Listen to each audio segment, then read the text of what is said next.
बिना पैसों के, बिना कैपिटल के बिजनेस के बारे में सोचना और फिर उसको शुरू करना, उसके क्या स्टेप्स हैं? पहला स्टेप है कि आप सिंपल है सर, कोई रॉकेट साइंस नहीं है, बड़ा सिंपल रखने की गेम है। एक बार सोच लिया ना, ठान लिया ना, आप बस कूद पड़ो, रास्ते अपने आप बनेंगे, मंजिल अपने आप। जहाँ पर अधिकतर लोग या तो सीधा ब्यूरोक्रेट्स की बात करते हैं, आईएएस आईपीएस ऑफिसर बनना होता है, वहां से उस क्षेत्र से आकर बिजनेस की बात करना, बिजनेस के बारे में सोचना अपने आप में बहुत बड़ी बात है। 50 लोग आज मेरी टीम में 50,000 से ऊपर की सैलरी, हर 1000 में से कोई 2 4 5 विरले तैयार हो पाते हैं, रिस्क ले पाते हैं, कोशिश कर पाते हैं और कोई एक सक्सेसफुल हो जाता है। समस्या क्या है कि अब जमाना थोड़ा सा बदल गया है। तो पहली बात तो जो आप ही के माँ बाप हैं, आप ही के जो रिश्तेदार हैं, आप ही के जो नज़दीकी लोग हैं ना, वो आपको रोक देते हैं। क्यों? उनको लगता है कि ये सेफ नहीं। आपको डर पे तो जीत बनानी पड़ेगी। बिजनेस आपको तब नहीं करना चाहिए जब आपको लगता है कि यार मुझे बिजनेस करना चाहिए। बिजनेस आपको तब करना चाहिए जब आप अपने आप को, तो जिस दिन आप इतने पैशनेट हो जाओ ना, बिजनेस आपको तब करना चाहिए। लेकिन ना फिर भी यहाँ पे एक सवाल आता है, डर तो है ना इस बात का कि फेल हो जाएगा। You have to get into job. पहले जॉब 2 साल 3 साल तो जॉब जरूर करो, किसी भी फील्ड में करो भाई। 99% आपके दिमाग में बार बार आएगा, नहीं हो पाया तो क्या होगा, अगर हो गया तो। नमस्कार दोस्तों, कैसे हैं आप सब? आप सबका फिर से स्वागत है योर ओन ग्रोथ, आपका अपना विकास में। एक ही पर्पस है हमारा, इस पॉडकास्ट के माध्यम से, हमारे चैनल के माध्यम से आपके लाइफ के जो 4 पिलर्स हैं, कौन से? हेल्थ, रिलेशनशिप, वेल्थ, करियर, पैसा, इन सब में आपकी ग्रोथ हो। और 2026 शुरू हो चुका है, तब सबसे ज्यादा जरूरत किस चीज की है? पैसे की। पैसा किससे आता है? एंटरप्रेन्योर बनने से, बिजनेस माइंडसेट से आता है। इसको सीखने के लिए क्यों ना उस व्यक्ति से मिले जिसने जीरो से शुरू किया है। आपके मेरे जैसे एक हम्बल बैकग्राउंड से आते हैं, पुराना कोई बैकबोन नहीं है, कोई सिल्वर स्पून उनके मुंह में नहीं है, क्यों ना उनसे ही सीखें। आज मैं आपको जिस शख्सियत से मिलवाने वाला हूं, आप मुझसे अक्सर पूछते हैं, विकास सर ये पीक परफॉर्मेंस क्या होती है? पीक परफॉर्मेंस वो होती है जो आप कर सकते हो, जिस लायक आप हो वो आप कर जाओ, उसे बोलते हैं पीक परफॉर्मेंस। और आज आपको एकदम सही एग्जांपल मिलने वाला है। मैं आज आपको मिलवाने वाला हूं ब्रांड कैटल के को फाउंडर विकास एस झा सर से। सर आपका बहुत बहुत स्वागत है। थैंक यू सो मच विकास भाई, और बहुत बहुत धन्यवाद आपको और आपकी टीम का स्वागत करने के लिए। और मुझे लगता है कि आपने जो ये मुहिम शुरू करी है एंटरप्रेन्योर्स के माइंडसेट को पढ़ने की और समझने की, और बखूबी आप इतना अच्छे से समझ भी पा रहे हैं। मैंने बहुत वीडियोस देखे, मेरा बड़ी इच्छा थी कि एक टाइम पे एक बार मौका मिले कि मैं आपके प्लेटफॉर्म पे आके ये चीज़ बता पाऊँ और हम अपने और भाइयों को प्रेरित कर सकें कि किस तरीके से एंटरप्रेन्योरशिप की जर्नी पे और राह पे जाया जा सकता है। तो विकास सर, आप जिस क्षेत्र से आते हैं, पूरब से आते हैं आप, जहां पर अधिकतर लोग या तो सीधा ब्यूरोक्रेट्स की बात करते हैं, आईएएस आईपीएस ऑफिसर बनना होता है, या फिर खेतीबाड़ी की बात करते हैं, वहां से उस क्षेत्र से आकर बिजनेस की बात करना, बिजनेस के बारे में सोचना अपने आप में बहुत बड़ी बात है। तो मेरा ये सवाल उस प्रोस्पेक्टिव से है, जो ऑडियंस सोचती है कि मुझे जॉब ही करनी है या बिजनेस तो मेरे बस की नहीं है, बिजनेस कैसे कर सकते, तो आपके दिमाग में कैसा है, क्या माइंडसेट में आया, कैसे अपने आप को प्रिपेयर किया, मुझे वो सब जानना है। विकास भाई देखिए, ऐसा है, इसमें मैं ये बोलना चाहूँगा कि आपने बिल्कुल ठीक बोला कि पूरब के क्षेत्र से आते हैं और स्पेशली बिहार से, जो इस देश को लगभग लगभग 60 से 65% आईएएस आईपीएस आज भी दे रहा है, जो राज्य। समस्या क्या है कि अब ज़माना थोड़ा सा बदल गया है, और थोड़ा सा क्या है, जो शिफ्ट आया है, क्योंकि हम 80s बॉर्न है, मतलब 87 आई एम बॉर्न। तो जो 80 और 90 के दशक के बच्चे थे, 90 के दशक का वो बिहार उस समय, अगर आप उसकी परिकल्पना करें और आज के इसमें जो परिवर्तन है, तो कहीं ना कहीं ये नौकरी वाला माइंडसेट, सरकारी नौकरी, जहाँ पे पहले और आज की डेट में आप सोचो कि लाखों लोग फॉर्म भरते हैं, लाखों लोग पेपर देने जाते हैं, हज़ारों लोग शायद चयनित होते होंगे और कुछ 100 लोग चुन के जाते हैं। अब क्या होता है कि जिस तरीके से इस देश को चलाने के लिए लोकतंत्र के 4 मजबूत खंभे हैं, और चौथा अपना मीडिया जगत जहाँ से आप भी आते हैं, तो लगा लीजिए कि मुझे अब आज की डेट में ऐसा लगता है कि एंटरप्रेन्योरशिप और बिजनेस, ये भी एक ऐसा 5th पिलर ऑफ डेमोक्रेसी बन रहा है, जहाँ पे बिजनेसमैन की ज़रूरत इस देश को आगे बढ़ाने में लगेगी लगेगी। तो हम अपनी सेवा पॉलिटिशियन बन के अगर नहीं दे पा रहे, मीडिया में जाके नहीं दे पा रहे, या ब्यूरोक्रेट बन के चलो नहीं दे पा रहे, तो as a businessman, as an entrepreneur, लोगों को स्वावलंबी बनाने में, लोगों को एंटरप्रेन्योरशिप के बारे में अवेयर करने में, और उनको एम्प्लॉयमेंट अपॉर्चुनिटीज़ क्रिएट अगर हम कर रहे हैं, तो अगर मैं जॉबर नहीं हूँ आज की डेट में, मैं जॉब गिवर हूँ और मैं क्रिएटर हूँ, तो कहीं ना कहीं मैं अपनी कंट्री को कंट्रीब्यूट कर रहा हूँ। तो मुझे लगता है कि ये जो ट्रांजिशनल शिफ्ट है कि उस माइंडसेट से जहाँ पे ऑलरेडी इतना कंपटीशन है, 20-20 लाख लोग एक-एक पोस्ट के लिए भाग रहे हैं और फिर भी क्लियर नहीं है कि वो होगा नहीं होगा, और ज़रूरी नहीं है कि एक आदमी जो चुना जा चुका है, जो दूसरा या तीसरे नंबर पे जो रह गया है, वो उससे कम टैलेंटेड होगा। जरूरी नहीं इस बात की कोई वो नहीं है। हम्म। दूसरा एक बात और है, आप इस बात से कई लोग इत्तेफाक करेंगे या नहीं करेंगे, कुछ लोग हो सकता है शायद आपत्ति भी हो। सरकारी नौकरियों में जो एक कैटेगराइजेशन वाला सिस्टम है, तो वहाँ पर मैं आता हूँ जनरल कैटेगरी से। मैंने भी सोचा होगा, मैंने भी इस बारे में, आपको ऐसा नहीं है कि मैं अगर नए करूँ या मैं मेरे को मालूम नहीं होगा, लेकिन जब हमने सोचा कि यार फिर उतनी लड़ाई उसमें डालें, उतनी फाइट डालें, गारंटी उस चीज़ की है नहीं, तो उतना ही दिमाग वहाँ लगा लो जहाँ पे हम शायद और कुछ बेटर परफॉर्म कर पाएँ कंट्री के लिए। तो ये एक कारण था बिजनेस में आने का। क्या बात है। आपने ना एक बहुत सही बात छेड़ दी कि ये हमारे लोकतंत्र का 5वां स्तंभ होने वाला है, जी, क्योंकि भारत का 2047 में जो अपना लक्ष्य है वो है विकसित देश बनने का। तो बिना एंटरप्रेन्योर के तो संभव नहीं है, बिना बिजनेस के तो संभव नहीं है। लेकिन यहाँ पे एक बहुत दूसरा बड़ा, सबसे बड़ा महत्वपूर्ण सवाल आता है जो जानना बहुत जरूरी है। एक सर्वे कहता है कि हिंदुस्तान में जब भी कोई बिजनेस करना है ना, तो पहली बात तो जो आप ही के माँ बाप हैं, आप ही के जो रिश्तेदार हैं, आप ही के जो नजदीकी लोग हैं ना, वो आपको रोक देते हैं। क्यों? उनको लगता है कि ये सेफ नहीं है। और करेक्ट। वो अपनी जगह सही भी हैं, क्योंकि एक बिल्कुल, सर्वे कहता है कि 10 में से 7 बिजनेस पहले 1.5 साल में बंद हो जाते हैं। बिल्कुल तो सही कहा। आपको डर नहीं लगा, या आपने उस माइंडसेट पे कैसे काम किया कि अब आपको लगा कि यार बिजनेस तो करना ही है, क्योंकि उससे पहले आप जॉब में थे? जी, बिल्कुल। देखिए विकास भाई, इसमें एक चीज़ बहुत समझने वाली, बहुत बहुत अच्छी आपने बात बोली कि डर नहीं लगा क्या। डर के ऊपर ही जब आप जीत कर लेते हो ना, और आप अगर एक बार को ये ठान लेते हो, मतलब मैं ये बोलूँगा businessman has to be a courageous, fearless. आपको डर पे तो जीत बनानी पड़ेगी, क्योंकि ऐसा नहीं है आपको बिज़नेस शुरू करने के लिए ही इसके ऊपर जीतना है। अभी तो बहुत बड़ी जंग बाकी है।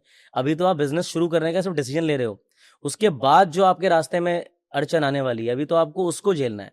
तो पहली बात तो आपको करेजियस होना बहुत ज़रूरी है, पहली चीज़। घर वालों ने क्या बोला, मेरी खुद की मम्मी ने, पापा ने, सबने मना किया। मैंने तो अपना बिज़नेस भी कोविड में शुरू किया। जब लोग अपने जब नौकरी की तलाश कर रहे थे, ये सोच रहे थे कि यार किसी तरीके से जॉब बची रहे, मैंने उस टाइम पर वेल पेड लाख रुपए मतलब मेरा पैकेज 40 लाख का था, 3 लाख रुपए महीना सैलरी थी मेरी।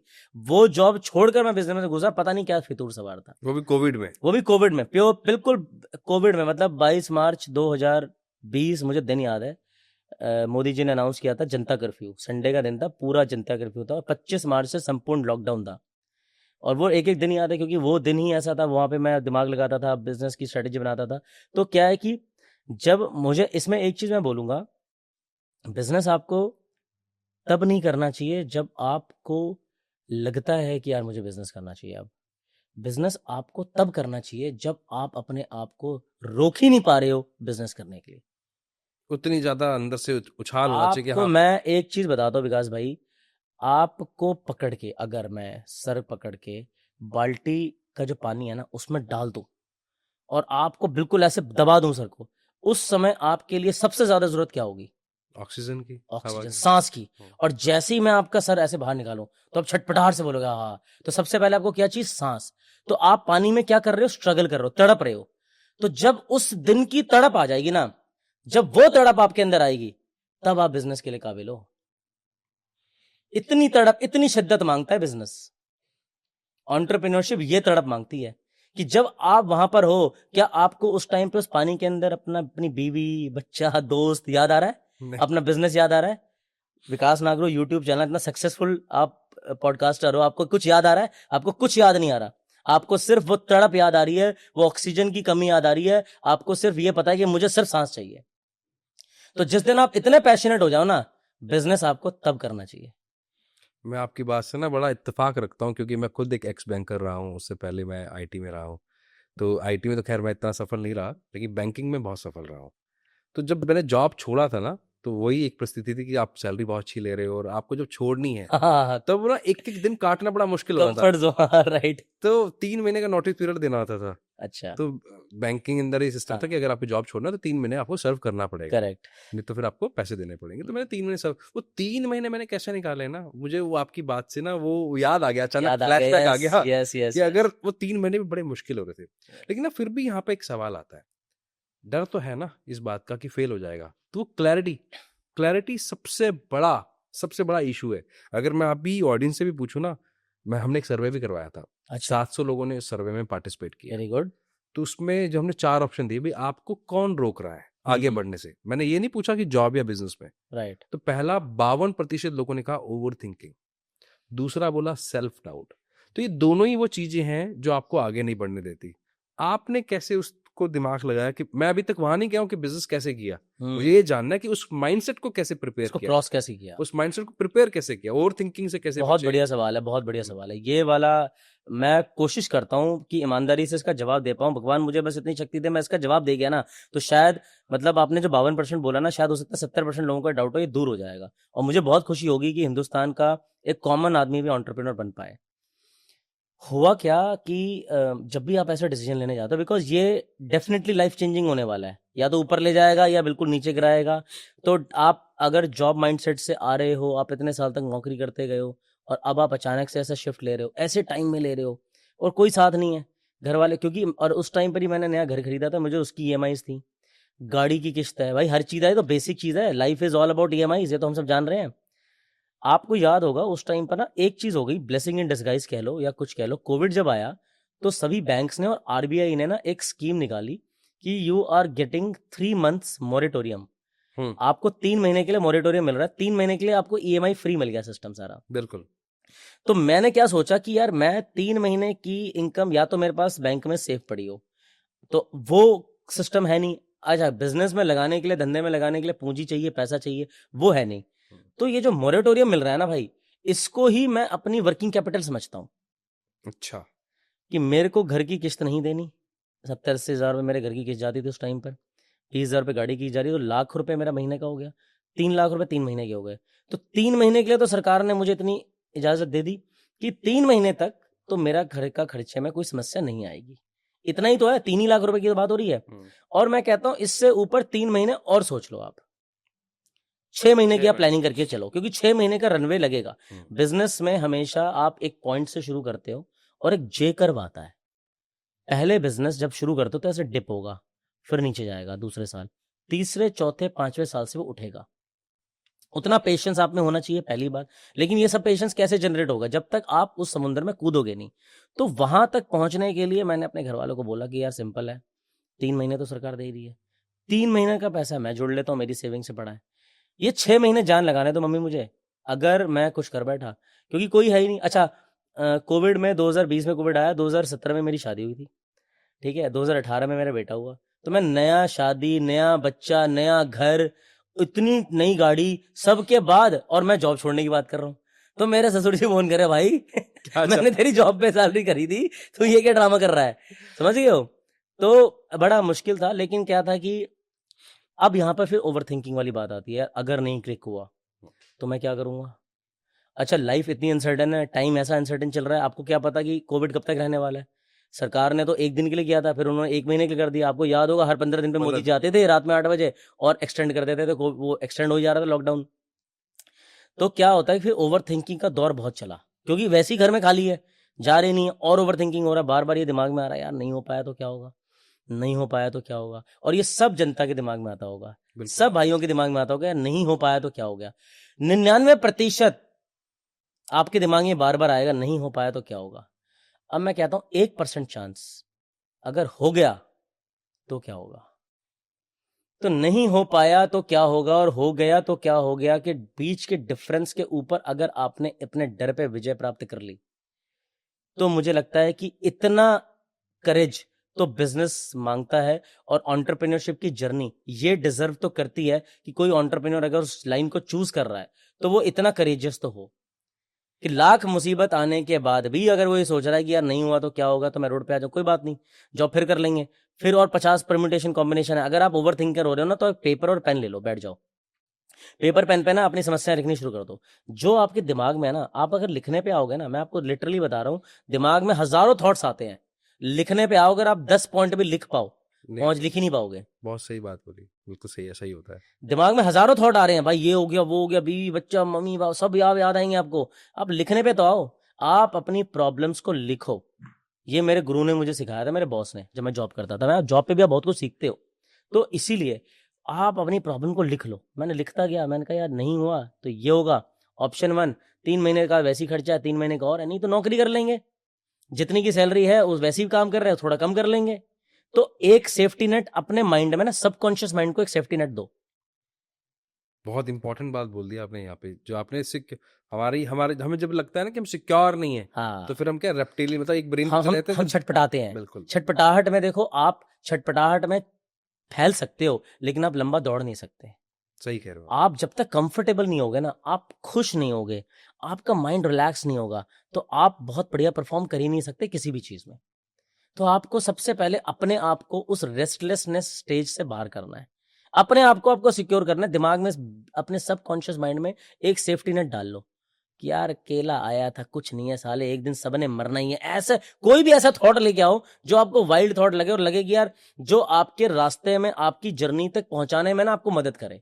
वो हो सकता है fate thought, all is well, गाना सुना है, वो बोलता था ऑल इज वेल, करते रहो ऑल करते इज रहो, well, all is well. Three idiot. तो भाई सब बढ़िया होगा। तो आप इस वाली, ये बड़ी प्रैक्टिकल अप्रोच बता रहा हूं मैं आपको। आप अपनी प्रॉब्लम्स को, जो हजारों थॉट आपके माइंड में आ रहे हैं ओवर थिंकिंग की वजह से, आप उसको लिखने पे आओ। मुश्किल से 5, 7, 8वां, 9वां, 10वां पॉइंट होगा। मैं चैलेंज के साथ कहता हूं, अगर कोई 100 पॉइंट लिख के दिखा दे, नहीं होंगे। 10 प्रॉब्लम आएंगी, उसी प्रॉब्लम के आगे सोचो कि क्या सोल्यूशन होगा। आप अपने आप ही प्रॉब्लम के साथ सोल्यूशन दे दोगे, परफेक्ट। ऑटोमेटिकली होगा ये। तो एक्चुअली में हमारी ऑडियंस कई बार पूछती है, तो आज आपके पास वो जवाब है कि हम जब सबकॉन्शियस माइंड ट्रेनिंग की बात करते हैं तो लोगों को लगता है भी कोचेस बोल रहे हैं, लेकिन आज एक एंटरप्रेन्योर के मुंह से बात सुन रहे हैं कि आप अपने आप को कैसे ट्रेन करते हैं। और ये बहुत इंपॉर्टेंट है। जब आपने सेफ्टी वाली बात बोली ना, तो that is a premium one, yes, कि इससे बढ़िया राय नहीं मिल सकती। और मजे की बात बताऊं सर, जो लोग सुन भी रहे हैं ना, एंटरप्रेन्योर बनेगा भी वही जिसने कम से कम पेपर पेन उठाया तो होगा। एब्सोल्युटली। लोग उठाते ही नहीं है, पहला नहीं, कोशिश ही नहीं करते। लेकिन आपने बातों बातों में एक बात छेड़ दी जो इस समय ऑडियंस के मन में भी थी, है, और मेरे मन में भी थी जब मैंने शुरू किया, क्योंकि आपकी मेरी एक कॉमन बात है। जी। जब मेरा बेटा 1.5 महीने का था तब मैंने जॉब छोड़ी थी। अरे वाह, क्या बात। तो मैंने जॉब को ड्रॉप किया था। यही गाली जो आपको सुनने ऐसी को मिली थी, वो गाली मैंने भी सुनी थी कि क्या कर रहा है। Yes yes yes. पैसा तो होता नहीं एक जॉब वाले के पास। बिना पैसे के बिजनेस के बारे में सोचना, ऐसे कहा जाता है, अपराध है। और जब आप सोचते हो तो ऑब्वियसली बड़ा सोचते हो। आपकी इच्छा तो ये है ना कि मैं अंबानी अडानी बन ऑफ जाऊं। कोर्स, आपकी यस। इच्छा होती है कि मैं बड़ा बिजनेस क्यों करूं। नहीं होगी यार, होनी भी चाहिए और ना भाई। लेकिन जब आप पॉकेट देखते हो, या पैसा तो दुकान खोलनी है, शोरूम खोलना है, या कोई भी सर्विस क्लास, कोई कुछ भी काम करना है, तो वो कैसे किया आपने कि बिना पैसों के, बिना कैपिटल के बिजनेस के बारे में सोचना और फिर उसको शुरू करना, उसके क्या स्टेप्स हैं? देखो, आपको मैं, विकास भाई, एक छोटा सा एग्जांपल देता हूँ यहाँ पे। आपने हाथी का बच्चा देखा है ना? हाथी का बच्चा जब पैदा होते ही वो अपने आप में बलशाली है, लेकिन उस हाथी के बच्चे को पैदा होते ही ना एक संगल से बांध देते हैं, तंबू में एक रस्सी की पतली सी डोर से बांध देते हैं। बट पतली सी डोर क्या होती है, जब जो हाथी को, वो बच्चा तो बच्चा ही है, तो उसको एक जंजीर से, मान लो किसी रस्सी से बांध दिया तंबू में। सर्कस का हाथी है। अब वो धीरे धीरे बड़ा हो रहा है, उसको फीड किया जा रहा है, फिर वो बड़ा हो रहा है, बड़ा हो रहा है, बड़ा हो रहा है।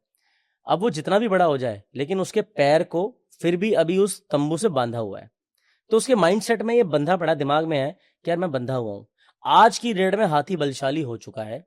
अब वो चाहे तो उस जंजीर को, क्या पूरे तंबू को उखाड़ के फेंक सकता है, लेकिन उसका माइंडसेट ऐसा बना हुआ है कि यार मैं ना भी बंधा हुआ हूं, मैं ना भी बंधा हुआ हूं। तो जिस दिन अगर वो चाह ले तो वो तो तंबू ही उखाड़ देगा। उसी तरीके से हमारे साथ जो middle class, lower middle class background से बच्चे आते हैं, उनके माइंड में बचपन से ये चीज़ बना दी जाती है, जॉब कर ले भैया, अच्छे से पढ़ ले, जॉब लग जाएगी, अच्छे से पढ़ ले, नौकरी लग जाए। मेरे पिताजी का मैक्सिमम सपना था भाई, सच में, कि यार हम फरीदाबाद रहते हैं, तो फरीदाबाद में कहीं नौकरी कर ले बेटा, इधर उधर कहीं मत जा, इकलौता बेटा है, 50,000 रुपये तेरी मैक्सिमम सैलरी हो जाए, और क्या चाहिए हमें, बस जीवन सुधर गया। मैं रिटायर हो जाऊंगा, 40-50 हज़ार मुझे मिला करेगा, 50,000 तुझे मिलेगा, लाख रुपए है, हम दोनों बाप बेटे, पूरा फैमिली बढ़िया। क्यों भटक रहा है इधर उधर दिमाग में? 50 लोग आज मेरी टीम में 50,000 से ऊपर की सैलरी की है। तो मेरे पिताजी क्या है ना, अब हमारा माइंडसेट ही वो था। क्यों? क्योंकि मेरे पिताजी तो यार 1 रुपए के लिए स्ट्रगल करते थे। वो दौर जो उन्होंने देखा है, तो आजकल की जनजी, ये ऑडियंस, ये बच्चे नहीं समझ पाएंगे, या मेरा बेटा शायद उस चीज को नहीं समझ पाया, आपका बेटा नहीं समझ पाएगा। हमारे माँ बाप ने, लोगों के माँ बाप, वो सब करते हैं जो वो कर सकते हैं। सही बात। हमारे आपके माँ बाप ने वो किया जो वो नहीं कर सकते थे, उससे भी बेहतर किया। वो नहीं कर सकते थे। आज क्या है, आज की पेरेंटिंग हो रही है, जीरो पेरेंटिंग है, कहता हूं मैं तो। एक बच्चा पैम्पर्ड इतना करके रखेंगे, भाई ये बाबूजी ये वो, और नॉर्मल फीस है 15-20 हज़ार रुपए तो स्कूल की नॉर्मल फीस है। उसके अलावा 50 जबरदस्ती के खर्चे हैं, मेरा बेटा मेरा ये मेरा शोना जबरदस्ती के। हमारा पिताजी सोचो 7-8 हज़ार रुपए की नौकरी में अच्छे स्कूल में पढ़ा भी लेते थे, सब चीजें कर लेते थे। क्यों? क्योंकि वो उन बेचारे ने उसी तरीके से मेहनत करी, वही हमारे दिमाग में डाला कि यार तू किसी तरीके से बन जा और तू कुछ बन जा, बस तू इतना कर ले। तो वो माइंडसेट बन गया। कभी सोचा ही नहीं कि यार अच्छा पापा ने कभी ऐसा विजन तो थोड़ी दिखाया कि ऐसा होगा, सुन गाड़ी लेगा, बड़ा बनेगा, ये है। हमें क्या सिखाया गया कि भाई पैर उतनी फैलाओ जितनी चादर हो। चादर है। क्लियर है? आज मैं कहता हूं भाई ऐसा नहीं हो सकता पापा, समझो बात को, जमाना बदल गया है, चादर लाओ बड़ी, पैर फैलाने तो जितने फैलाने हैं। तो उन्होंने अपने दौर के हिसाब से बहुत अच्छे से परवरिश करी।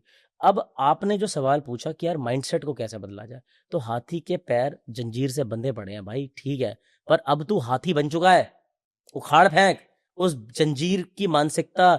200 साल तक अंग्रेजों ने हम पे राज किया, ये देश गुलाम बना रहा, उससे पहले मुगलों ने राज किया। तो सोचो ना कि गुलामी की मानसिकता बेड़ियों की तरह जंजीर से हमें जकड़ के कितने सालों से वो चल रहा है। तो पैटर्न थॉट प्रोसेस ऐसे ही हट जाएगा क्या? नहीं हटेगा। इसीलिए हर 1000 में से कोई 2-4-5 विरले तैयार हो पाते हैं, रिस्क ले पाते हैं, कोशिश कर पाते हैं, और कोई एक सक्सेसफुल हो जाता है। क्योंकि ये जर्नी सिर्फ शुरुआत करने की नहीं है, प्लीज अंडरस्टैंड। ये जर्नी शुरुआत से बहुत आगे की है। IIT IIM में सिर्फ नाम लिखवा लेने से नहीं होता, उसके आगे की जर्नी स्टार्ट होती है। आप एनडीए का एग्जाम देते हो, सीडीएस का एग्जाम देते हो, आप आर्मी ऑफिसर लेफ्टिनेंट कैप्टन बन गए, तो nothing to proud about that. उसके बाद जो रियल ट्रेनिंग वहां पे शुरू होती है, वो जो असली दर्द देखना है आपको, भी एंटरप्रेन्योरशिप में आओगे, आपकी EMIs बाउंस करेंगी, आपको लोन लेना पड़ेगा, आपको डेट लेना पड़ेगा, आप सैलरी देने की स्थिति में नहीं रहोगे कि टाइम पर आपकी सैलरी नहीं जाएंगी, आपकी सैलरी डिले होंगी, आपकी EMIs बाउंस होंगी, आपका रेंट ऑफिस का नहीं जा रहा होगा, वो सब कैसे झेलोगे भाई? तो कलेजा तो मजबूत चाहिए ना। तो कैसे किया आपने कलेजा मजबूत? कलेजा मजबूत सर ऐसे ही किया कि ये सब क्या है कि मुझे शुरुआत, पहला स्टेप तो आपको लेना पड़ेगा, और पहला स्टेप आप अगर ले लोगे तो भगवान बैठा है ऊपर, वो किसी ना किसी रूप में अब नीचे आएगा और एंटरप्रेन्योर को मदद करके आगे बढ़ाएगा। ये मैंने देखा है। पहला स्टेप क्या है वो? पहला स्टेप है कि आप जहां पर हो, जैसे हो, जिस स्टेज पे हो, जितनी कैपिटल के साथ हो, नो कैपिटल के साथ हो, वहीं से शुरू कर लो, वहीं से शुरू कर लो। घर बनाना है, पहली ईंट तो लेके आओ, एक बार आप शुरू कर लो। फिर क्या होता है, हमें ऐसा लगता है कई बार यार ये लोग मदद करेगा, चल मैं शुरू कर लेता हूँ। आपको लगेगा कि यार ये मैं इसकी मदद से आगे बढ़ जाऊंगा, वही आदमी व्यक्ति मदद नहीं करेगा। लेकिन जब आप आगे बढ़ते हो ना, आप अगर जो वेदांतों के फाउंडर हैं अपने सुरेश अग्रवाल जी, उन्होंने कितनी बढ़िया बात बोली थी कि नए लोग मिलते जाएंगे, आप आगे बढ़ाओ, जो मदद नहीं करने वाले हैं वो आपको मिलेंगे, फिर वो आपको नई मंजिल दिखाएंगे। तो लोग जुड़ते गए, कारवां बनता गया, ऐसे ही कंपनियां और बिजनेसेस खड़े होते हैं। लेकिन पहली शुरुआत आपको करनी पड़ेगी।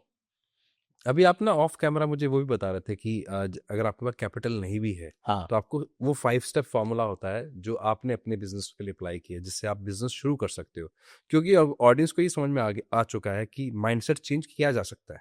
आप भी एक ऐसी फैमिली से आए हैं जिन्होंने सारी जिंदगी जॉब की है, आपने भी जॉब की है, उसके बाद आपने एंटरप्रेन्योर का माइंडसेट ब्रेक किया वो। यस, अब ब्रेक करने के बाद धरातल पे आ जाते हैं कि अब यहाँ मोटिवेशन से काम नहीं चलेगा, नहीं अब चलेगा, चाहिएगा पैसा। पैसा। तो वो 5 स्टेप फॉर्मूला आप जो बता रहे थे, मैं चाहूंगा कि आप ऑडियंस के साथ शेयर करें। बिल्कुल ठीक है। देखो क्या होता है, अब मैं आपको कैसे, आप इस चीज को बड़ा प्रैक्टिकल होकर समझते हैं, बिल्कुल। ब्रेक डाउन करते हैं ताकि ऑडियंस को मजा आए। आप, मैं अपने ऊपर ही लेके समझाता हूँ इसको, ठीक है। मैं आया, अब हमने 3-4-5 महीने तो ऐसे ही काम किया, कुछ था नहीं, तो हमने कोवर्किंग स्पेस लिया, 2 सीटर छोटा सा जगह, मैं बैठता था, मेरा को फाउंडर पार्टनर गौरव बैठता था। तो अब हमें बैठना थोड़ी है, हमें तो काम ही करना, मार्केट में घूमते थे हम, कहीं जा रहे हैं, सामान बना रहे हैं, सैंपल बनवा रहे हैं, सर हमें काम दे दो, मांग रहे हैं, जो जहाँ पे जो लीड मिल जाए तुरंत पहुँच गए। कोविड लगा हुआ, डबल डबल ट्रिपल मास्क पहना, दस्ताने पहने, पहुँच गए, यहाँ नहीं है केरला पहुँच गए, फलाना पहुँच गए। काम के ऐसा पैशनेट कि एक तो आपके अंदर ये भूख होनी चाहिए कि आपको ना ये नहीं सोचना है मैं वहाँ कैसे जाऊँगा यार, इतना कैसे जाऊँगा, ये कैसे करूँ, नहीं नहीं नहीं, ये बैरियर सबसे पहले हटा दो। ऐसी कोई भी चीज़ नहीं होनी चाहिए, ऐसी कोई जगह नहीं होनी जहाँ तुम पहुँच ना पाओ। आलस तुम्हें त्याग देना पड़ेगा, सुबह 5 बजे उठना पड़ेगा, ये क्लियर बात है भाई। सुबह 5 बजे you have to wake up. आप अपने दिन को जितना जल्दी शुरू कर लोगे, आप बाकियों से ऑलरेडी 3-4 घंटे आगे रहोगे। बेसिक्स पे काम करो, इतना काम आप कर लोगे ना, फिर आप मार्केट में निकलोगे। तो मुझे किसी ने बताया कि सिडबी लोन देता है, एक प्रेजेंटेशन बनाओ, सिडबी पे जाओ। मैं गया तो सिडबी ने मुझे प्री रिक्विजिट्स, कुछ चेक पॉइंट्स होते हैं, वो मांग लिए। वो मेरे पास नहीं थे। जैसे कि पहले अपने 2 साल की टर्नओवर दो। अरे यार टर्नओवर कहाँ है, अभी तो हम बिल्कुल ऐसे शुरू हो रहे हैं। स्क्रैच और से। आपको मालूम है जब जो कुछ है ही नहीं, तो भाई खाली कटोरे में तो भीख भी नहीं मिलती है ना, भिखारी भी कुछ सिक्के डाल के रखता है उसके अंदर भाई। तो पहले तो अब ये क्या हो गया, अब वहां गए तो ये माइंडसेट ब्रेक हो गया, अरे भाई नहीं मिलने वाला। फिर मैंने एक वीडियो देखी, मोदी जी कह रहे startup India, stand up India, unity India, funding India. भाई मैं फटाफट गया, वेबसाइट पे डाला, टकाटक, अरे ये लोन मिल रहा है, वो लोन मिल रहा है, पहुंच गया बैंक में। बैंक वाला हंस रहा है हमारे ऊपर। अच्छा भाई साहब, बहुत बढ़िया। तो सरकार ने बोला ना, मोदी जी से लेकर आओ, हमारे यहाँ पे कोई ऐसी फैसिलिटी नहीं है। साफ मना कर दिया, आउटराइटली रिजेक्टेड। मैं उसे दिखा रहा हूँ, मैंने कहा भाई देख, सरकार लोन दे रही है भाई, collateral free loan, CGT, MSc नाम दिया तेरे को मैंने। हाँ हाँ करते हैं भाई साहब, अभी देखेंगे बताएंगे, कोई वैल्यू नहीं करी। ठीक है कोई बात नहीं। तो अब क्या है कि शुरुआत में आपको कुछ कैपिटल, मतलब अपने आप जब काम करने पे आते हो ना, तो start with zero, grow with customers money. यहां तक सुन, अब आप समझ लो। अब आपने जीरो पे थे, आपने शुरू किया, फिर जो कस्टमर से पैसा आ रहा है, आपने एक पहला ऑर्डर उठाया, उसमें से कुछ पैसा बचाया, दूसरा ऑर्डर उठाया, उसमें से कुछ बचा, कुछ बचा के ना, किसी तरीके से फर्स्ट ईयर बड़ा क्रूशियल होता है। जैसे बेबी बच्चा पैदा होता है तो फर्स्ट ट्राइमेस्टर किसी प्रेग्नेंट वुमेन का बड़ा क्रूशियल होता है, ट्राइमेस्टर। वो 3-3 महीने के जो 3 ट्राइमेस्टर्स होते हैं, उसी तरीके से बिजनेस में ना ट्राइमेस्टर्स आते हैं। पहले 3 महीने क्रूशियल होंगे, फिर 3 महीने क्रूशियल होंगे, तो पहला ईयर क्रूशियल होता है। पहला साल अपने आप को ना, पहला साल होता है सर्वाइवल का। तो आपने बोला कि 70% दुकानें पहले ही साल बंद हो जाती हैं, तो वो इसलिए बंद हो जाती हैं क्योंकि वो सर्वाइवल स्टेज को नहीं क्लियर कर पाते। वो सपने लेकर बैठे होते हैं। पेशेंस और परसिवियरेंस का गेम है सर, रेस में बने हुए का गेम है। तो आपने पहला साल ऐसे निकाला। पहला साल आप ऐसे निकालो बस किसी तरीके से कि आपको टिके रहना। टेस्ट मैच है, बॉलिंग आ रही है, बाउंसर आ रहा है, झुक जाओ, ऑफ बीट जा रही है, छोड़ दो, टच मत करो। जो बॉल विकेट पे आ रही है उसी को ही पैर निकाल के मारो, आगे मारो, स्ट्रेट सीधे बल्ले से खेलते रहो, कोई उथल पुथल मच मचाओ। बहुत लंबी जर्नी पड़ी है, कोई लेकर मीटर में बैठा नहीं है तुम्हें, तुमने पहले साल में कितना टर्नओवर कर लिया, करा नहीं करा, जीरो पे तो नहीं हो, कोई बात नहीं भाई, सर्वाइव करो, सर्वाइव करो, सर्वाइव करो। पहले साल किसी तरीके से अपनी टर्नओवर बना के बैलेंस शीट प्रोड्यूस कर लो। कोई कुछ नहीं होगा, मैं कह रहा हूं खाली तो बैठोगे नहीं। आज की डेट में अगर आप नौकरी करते हुए बिजनेस पे आ रहे हो, एग्जाम्पल के तौर पे ये पकड़ लेते हैं, आपकी 50,000 लाख रुपए नॉर्मल सैलरी थी, आज की डेट में इतनी तो नॉर्मल है भाई, 40-50 तो कोई कमा रहा है। 12 लाख रुपए आपका पैकेज हुआ, 10 लाख रुपए कर लेते हैं एग्जाम्पल। 10 लाख रुपए पैकेज आपको कोई कंपनी क्यों दे रही है? आप देखो मजा आएगा। 10 लाख रुपए आपको कोई कंपनी क्यों दे रही होगी? कम से कम आप 30 से 40 लाख रुपए का काम कर रहे होगे उस कंपनी के लिए। ट्रू। तो अब आपको जो अपने बैक माइंड को, अपने सबकॉन्शियस माइंड को जो सेफ्टी नेट देना है ना, वो यहां से देना है कि यार मैं 30-40 लाख का धंधा तो अपनी करंट ऑर्गेनाइजेशन के लिए जनरेट कर रहा हूं, तब जाके वो मुझे 70-80 हजार 50,000 सैलरी दे रही है, जो भी दे रही है। तो मैं इतनी मेहनत करता हूं, मैं 40 लाख का धंधा उसको ले दे रहा हूं। तो मैं अगर उसके, अब बट ऑब्वियसली मैं अपने काम के लिए मेहनत करूंगा, तो मैं उससे तो ज्यादा ही मेहनत करूंगा यहाँ पे। तो मैं अगर जितना दे रहा हूं उतना भी मैं अगर ले लेता हूं, मैं अगर 85 लाख रुपए का धंधा पूरे साल में करता हूं, जबकि वो महीने में कर रहा है वहां पे, वो महीने का 40 लाख, मतलब साल का दे रहा है, साल का पैकेज 10 लाख का उसका है, साल में 40 लाख का धंधा कर रहा है।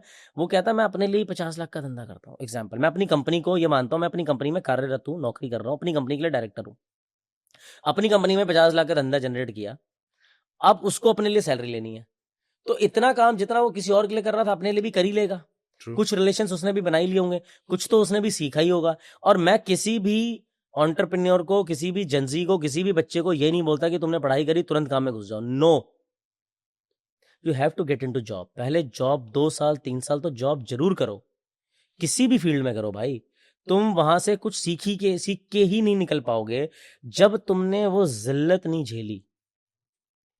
जब तुम्हें पता है यार आज मैं नहीं ऑफिस जा पाऊंगा, तो मजबूरी में जाना पड़ेगा बॉस। तुझे पता है यार आज मेरा मन बिल्कुल नहीं कर रहा, लेकिन फिर भी जाना पड़ेगा। और तुझे पता है कि तेरे घर में इतनी टेंशन चल रही है, कोई इशू हो गया, यू नेवर नो, हर किसी की अपनी लाइफ है, कोई ऐसी चीज हुई और जबरदस्ती उसी वक्त ही तेरा बॉस तुझे पेल रहा है और तू कुछ नहीं कर सकता भाई, तुझे सुनना पड़ेगा बॉस। ये जिल्लत जब आप झेलोगे ना यार, और फिर जब आप परफॉर्म करते हो तो आप आउटशाइन करते हो। This is the process. This is the process. बिल्कुल सही है, पहले जॉब कर लो, जॉब के बाद जब आप बिजनेस करते पहले जॉब कर लो भाई, 3 साल मिनिमम, 3 इयर्स आपको अपने आप को तपाना होगा किसी भी फील्ड की नौकरी में। आप अगर आप अकाउंटेंसी में बढ़िया हो तो आप आर्टिकलशिप कर रहे हो, कुछ काम कर रहे हो, आप पॉडकास्टर से बढ़िया हो तो किसी के साथ कोई कैमरा का काम कर ले, आपकी टीम में कोई असिस्टेंट बन जाए। और उसी तरीके से हमें भी ये होना चाहिए कि जो हमारे साथ टीम काम कर रही है ना, उसको जब आगे बढ़ने का मौका मिले तो आप उसे आगे बढ़ाओ। उसका अगर कुछ काम करने का मन है, मेरे यहाँ पे चाय पीने पिलाने वाला जो ऑफिस बॉय है, मैं तो उससे कहता हूँ भाई तू अपने गांव में अगर कुछ करना चाहता है तो चाय की टपरी लगा ले, तो खोल ले, हम तेरे को सपोर्ट करेंगे। अब मेरा व्यवहार, मेरा बर्ताव ही ऐसा है कि लोग मैं छोड़ के नहीं जाते, कह रहे नहीं सर यहीं पर अपना ही काम तो है, क्या समस्या है। तो क्या है कि आप ये चीज़ आपको जरूर समझनी पड़ेगी कि अब आपको सबकॉन्शियस माइंड को सेफ्टी नेट देना है। वो कैसे दोगे कि मैं यार उसके लिए भी इतना काम कर रहा था, इतना धंधा कर रहा था, अब मैं अपने लिए कर रहा हूँ तो उतना धंधा कर रहा हूँ, मैं वहां पे इतने कमा रहा था इतने तो मैं यहाँ भी कमा लूंगा। तो आपका सबकॉन्शियस माइंड अब आपको पुश करेगा कि बेटा तू सेफ है, घबरा मत। अब आपको जब ये पता है कि मेरे बैकअप में डीप पॉकेट का वो पैसा नहीं है, लेकिन ये है कि जितना मैं कर रहा था उतना मैं कर लूंगा, इसका भी बैकअप अगर किसी एंटरप्रेन्योर को मिल जाए, क्या नहीं है, क्यों क्या नहीं कर लेगा वो। बिल्कुल सही है। सिंपल है सर, कोई रॉकेट साइंस नहीं है, बड़ा सिंपल रखने की गेम है। हम लोग ओवर थिंकिंग, बहुत अच्छा पॉइंट आपने बोला कि जो 2 पॉइंट्स निकल के आए थे ना 52% जनताओं ने जो बिल्कुल अमेजिंग बात बोली थी, ओवर थिंकिंग। क्योंकि सोच ही साला इतना ज्यादा लेते हो, पहले इतना सोच लेते हो कि मतलब कुछ कर ही नहीं पाओगे। तो इसीलिए भाई इतना ज्यादा सोचने वाली बात नहीं, लाइफ बड़ी रिलैक्स्ड चिल्ड रहो। एक बार सोच लिया ना, ठान लिया ना, आप बस कूद पड़ो, रास्ते अपने आप बनेंगे, मंजिल अपने आप मिलेगी। अच्छा, सोचने में भी ना दो तरह के लोग होते हैं विकास जी, क्योंकि हम तो ब्रेन पे काम करते हैं। एक होते हैं जो ओवर कैलकुलेटेड होते हैं। बीइंग अ काउंसलर मैंने देखा है कि लोगों के पास पोटेंशियल बहुत है। तो पहले तरह की जो जनरेशन होती है, जो लोग होते हैं, वो होते हैं एनालिसिस पैरालिसिस के शिकार। हाँ हाँ, मतलब correct। शीट लगा के बैठ जाएंगे, हाँ जी विकास भाई, अरे इस धंधे में तो कोई फायदा ही नहीं है, इसमें तो इतना नुकसान हो जाएगा। और वो धंधा कोई और कर रहा होता है, उसको 100 गुना प्रॉफिट हो रहा होता है। प्रॉफिट हो रहा था, और राइट। दूसरे तरह के वही हैं जो, जिस पे हम पहले ऑलरेडी चर्चा कर चुके हैं, कि करेक्ट। जो ओवर थिंकिंग में डिसीजन ही नहीं लेते। लेकिन जो ओवर कैलकुलेशन वाले हैं, वो कैसे अपने माइंडसेट को चेंज करके हर चीज को पेपर पेन पे उतारते हैं। क्योंकि कहा तो ये जाता है कि कैलकुलेटेड रिस्क लो, लेकिन कैलकुलेटेड तो तब करेंगे जब हमें पता हो कि कैलकुलेशन चलती कैसे है। कितना बढ़िया सवाल आपने किया विकास भाई। इसमें आप ये सोचो, कैलकुलेशन, आपने 3 वर्ड बड़े अच्छे बोले, कैलकुलेशन और रिस्क, और एक आपने बहुत इंपॉर्टेंट वर्ड बोला, decision, quick decision. Ratan Tata जी का ना आई थिंक 12 साल या 15 साल पुराना वो कोई इंटरव्यू था, मैं देख रहा था। तो उन्होंने क्या बोला कि I whenever I take an interview, मैं जब भी किसी एम्प्लॉय को हायर करता था, जब मैं शॉप फ्लोर लेवल, क्योंकि उन्होंने अपनी जर्नी एज अ टाटा वो एंटर हुए, लेकिन ऐसा नहीं है वो एज अ बॉस बने, पहले शॉप फ्लोर लेवल पे थे। आप उनकी ऑटोबायोग्राफी पढ़ो, जी। शॉप फ्लोर लेवल पे पहले वो मेटल शीट मेटल डिवीजन में काम करते थे, ब्लू कलर जॉब लोगों के साथ, उनकी समस्याओं को सुन के जब वो अपलिफ्ट हुए तब उनको पता था कि फ्लोर पे क्या प्रॉब्लम है। तब खट खट करके उन्होंने डिसीजंस लिए, आउटडेटेड लोगों को, थिंकर्स को सीधा बाहर निकाला, यंग एंट्रेंट्स को लेकर आया और ठकाक से इंडिका निकाल दी, और super duper hit. Tata Motors की कथा ही बदल गई वहां से। आप ये सोच के देखो, वो क्या कहते हैं कि मैं ट्रस्ट करता हूँ सामने वाले पे और उसको मौका देता हूँ डिसीजन लेने का, क्विक डिसीजन लेने का। और sometimes I am right also, मतलब कि मैंने आपको मौका दिया, आप डिसीजन लो। अगर मैं आपको दे रहा हूँ तो अपने आप मैं अपने लिए भी वही लागू कर रहा हूँ, तो मैं डिसीजन ले रहा हूँ, क्विक ले रहा हूँ। And sometimes I am right, मतलब मैं समटाइम्स रॉन्ग भी हूं, मैं गलत भी हो रहा हूं, लेकिन समटाइम्स मैं राइट हूं। वो समटाइम्स ही मेरे को लॉन्गर वर्जन में फ्रूटफुल दे देता है। तो कुल मिला के जो कितना बढ़िया वर्ड आपने इस्तेमाल किया, डिसीजन मेकिंग, ये आपको तुरंत कर लेनी है भाई। अगर आपने एक बार से ज्यादा, दूसरी बार, 3-4 बार सोचा ना, आज के जमाने में नहीं है सोचने वाला टाइम भाई। जब तक आप सोच रहे हो तब तक तो कॉम्पिटिटर ने कंपनी बना दी, रजिस्टर कर दी आरओसी के ऊपर, ऐसा ही आप होता सोचते रह जाओ। है। मैं आपको यकीन बताऊं, मैंने 2016-17 में जब मैं जॉब ही कर रहा था, मैं रिलायंस फ्रेश गया, ठीक है, वहां से सामान लेने, ग्रोसरी व्रोसरी, हम लोग वहीं से सब लोग लेते थे, पैक कराया, ये कराया। मैंने कहा यार क्या झंझट है यार, आजकल सारा ऑनलाइन हो गया है, ओला उबर आ गई है, बुलाओ सब कुछ कर लो। 16 की बात बता रहा हूँ, आज से और 9 साल पुरानी। और ऐसा करो क्या यार, ऐसा होना चाहिए सिस्टम, घर बैठे बैठे बटन दबाओ, सब कुछ जब ऑनलाइन है तो यही जो डिलीवर वाला डिलीवरी बॉय यही मेरे घर में दे के जाए, 10 मिनट में सामान आ जाए, 8 मिनट में सामान आ जाए, 12 मिनट में सामान आ जाए। 2016 में मैं सोच रहा था, मैं सोचा इस पे काम करूंगा यार, इस पे कुछ काम करेंगे। फिर मैं आ गया, अगले दिन मेरी जॉब है, बहुत मुझे बोल रहा है वहां जा बेटा, मैं प्रोजेक्ट फ्लाइट पकड़ी, वहां चला गया, प्रोजेक्ट में हो गया, मेरे आइडिया की बत्ती लग गई, घूमता घूमता रह गया। भाई साहब 2021 में ब्लिंकिट, 22 में जेप्टो, खत्म। 2 साल में 2000 करोड़ की कंपनी बन गई। यही सोचो, यही तो है जो मैं सोच रहा था 16 में। तो मेरे साथ साथ वो भी सोच रहा होगा, उसका फाउंडर, उसने एग्जीक्यूट कर लिया, मैं सोचता रह गया। बहुत बड़ी बात बोली है, एग्जीक्यूशन। उसने एग्जीक्यूट कर लिया, मैं सोचता रह गया। तो डिसीजन मेकिंग जो आपने बोली ना, डिसीजन, वो एग्जीक्यूशन ही तो है भाई। एग्जीक्यूट कर डालो, गलती तो हो गए, पलट के वापस आओगे, लेकिन एग्जीक्यूशन ही नहीं करोगे, डिसीजन ही नहीं लोगे, तो पैरालिसिस ऑफ एनालिसिस के शिकार होगे। बहुत सही बात बोली। मतलब इससे कई लोग ना बहुत जल्दी कनेक्ट कर जाएंगे। कई बार अक्सर लोग पूछते हैं, आपसे भी पूछते होंगे, यार 5 बजे नहीं उठा जाता, सुबह नहीं उठा जाता। तो हम भी इनको ये बोलते हैं कि अगर आपको पहले 3 सेकंड में अगर आपने बिस्तर छोड़ दिया तो छोड़ दिया, नहीं तो वापस वो 15 मिनट का स्नूज लगेगा और आप 2 घंटे तक बिस्तर नहीं छोड़ पाओगे। तो डिसीजन लेना। और अच्छा, ये बात ना आपने अभी फील भी की होगी, और आपको फोन भी आते होंगे, क्योंकि मेरे पास बहुत फोन आते हैं अभी भी, यार तूने जॉब छोड़ के बहुत सही किया यार। तूने, मतलब मेरे जितने भी साथ में जो कर रहे हो तो करेंगे यार, राइट। कारण क्या होता है कि इच्छा बहुत सारे लोगों की होती है। जॉब बुरा नहीं है, सवाल यह है अगर आपका पोटेंशियल उससे ज्यादा का है, तो अंदर से वो कुलबुलाहट, अंदर से आवाज आ रही है, तो आप, सिंपल सी बात है, ये कुलबुलाहट तो है। एब्सोल्युटली। वो कुलबुलाहट को डेथ बेड पे जाके काश में बदलना, काश में कर लेता, उससे बेहतर है कि आप डिसीजन अभी ले लो और फेल हो जाओ, कोई समस्या नहीं है। हाँ, ये if I am not wrong, मुझे याद नहीं आ रहा किसका कोट है, लेकिन ये कोट बहुत अच्छा है और मुझे वो ना बहुत दिमाग में स्टक कर गया। Fail fast, recover fast. Yes. जितनी जल्दी फेल होगे उतनी जल्दी आप दोबारा खड़े हो, दोबारा शुरू करो। अब इसको और आगे लेके चलते हैं। क्या होता है कि आपने बिजनेस शुरू कर लिया, शुरुआती, जैसे हमारे यहाँ पे कहावत है, पहले साल चट्टी, हाँ, दूसरे साल हट्टी, एंड तीसरी साल खट्टी। खट्टी। मतलब आप पहले साल नुकसान करते हो, फिर आप दूसरे साल आप कुछ नुकसान होता है, फिर तीसरे साल आपकी वो पक्का दुकान है। मैंने जे कर्व, पहले साल जे कर्व ये हो गया, यही है। अब यहाँ पर इंपॉर्टेंट सवाल होता है कि हम कोई दुकान तो खोल नहीं रहे, दुकान खोल नहीं सकते हो, लेकिन दुकान चलाने के लिए भी टीम लगती है। हाँ। तो सबसे बड़ा जो चैलेंज आता है ना आज के एंटरप्रेन्योर को, जिसको कि मैं टीम कैसे बनाऊंगा, लोग कहाँ से लाऊंगा, वो कैसे किया आपने, टीम बिल्डिंग कैसे करी? देखो, टीम बिल्डिंग प्लस मेरे को रिटेनशिप भी, टीम रिटेंशन कैसे किया आपने? इसका ना एक ही तरीका जो मुझे समझ में आता है विकास भाई, मैंने भी जिस पे काम किया, हर टीम और हर बंदा एक जैसा नहीं होता, पहले तो ये समझ लो। तो माइंड में सामने वाले से जो आपको एक्सपेक्टेशन करनी है कि यार मैं अगर 18 घंटे 20 घंटे काम कर रहा हूँ, तू भी 20 घंटे काम करेगा, ये नहीं हो पाएगा। इसके लिए पहले अपने आप को मेंटली प्रिपेयर कर लो। ये है फर्क। ये क्या है कि ये शायद आप इसे एरा का ट्रांसफॉर्मेशन कह लो, या आप इसे समय का बदलाव कह लो, समय का प्रभाव कह लो, पर आज के लोगों में ना मेहनत करने वाली बात तो वो वाली बात नहीं है जो हमारे दौर में होती थी। हम काम कर रहे हैं, हम रात भर, मैं इवेंट के सेटअप पे हूँ, सेटअप लगवा रहा हूँ, और 4-5 बजे सेटअप खत्म हो गया, 6 बजे लाइव होना है, 9 बजे से इवेंट स्टार्ट है, तो मैं 5 बजे घर जाता था, 6 से 7 गाड़ी में ही सो लिया, 1-1.5 घंटा 2 घंटा सोए, 8 बजे उठ के 9 बजे नहा धो के ऑफिस तैयार, और फुल एनर्जी के साथ खड़े हैं, फुल एनर्जी के साथ, और फिर 9 से 6 ऑफिस में काम कर रहा हूँ, और फिर शाम को 6 बजे से सेटअप पे जा रहा हूँ। तो ये जो जुझारूपन था ना, मतलब मेहनत इस कदर कर ली। मैंने बोला ना, नौकरी में 3 साल अपने आप को ऐसा घिसवा लो, ऐसा घिसाई करो अपनी, ऐसा घिसाई करो कि तुम्हें फिर कोई समस्या जीवन में आगे आए ना।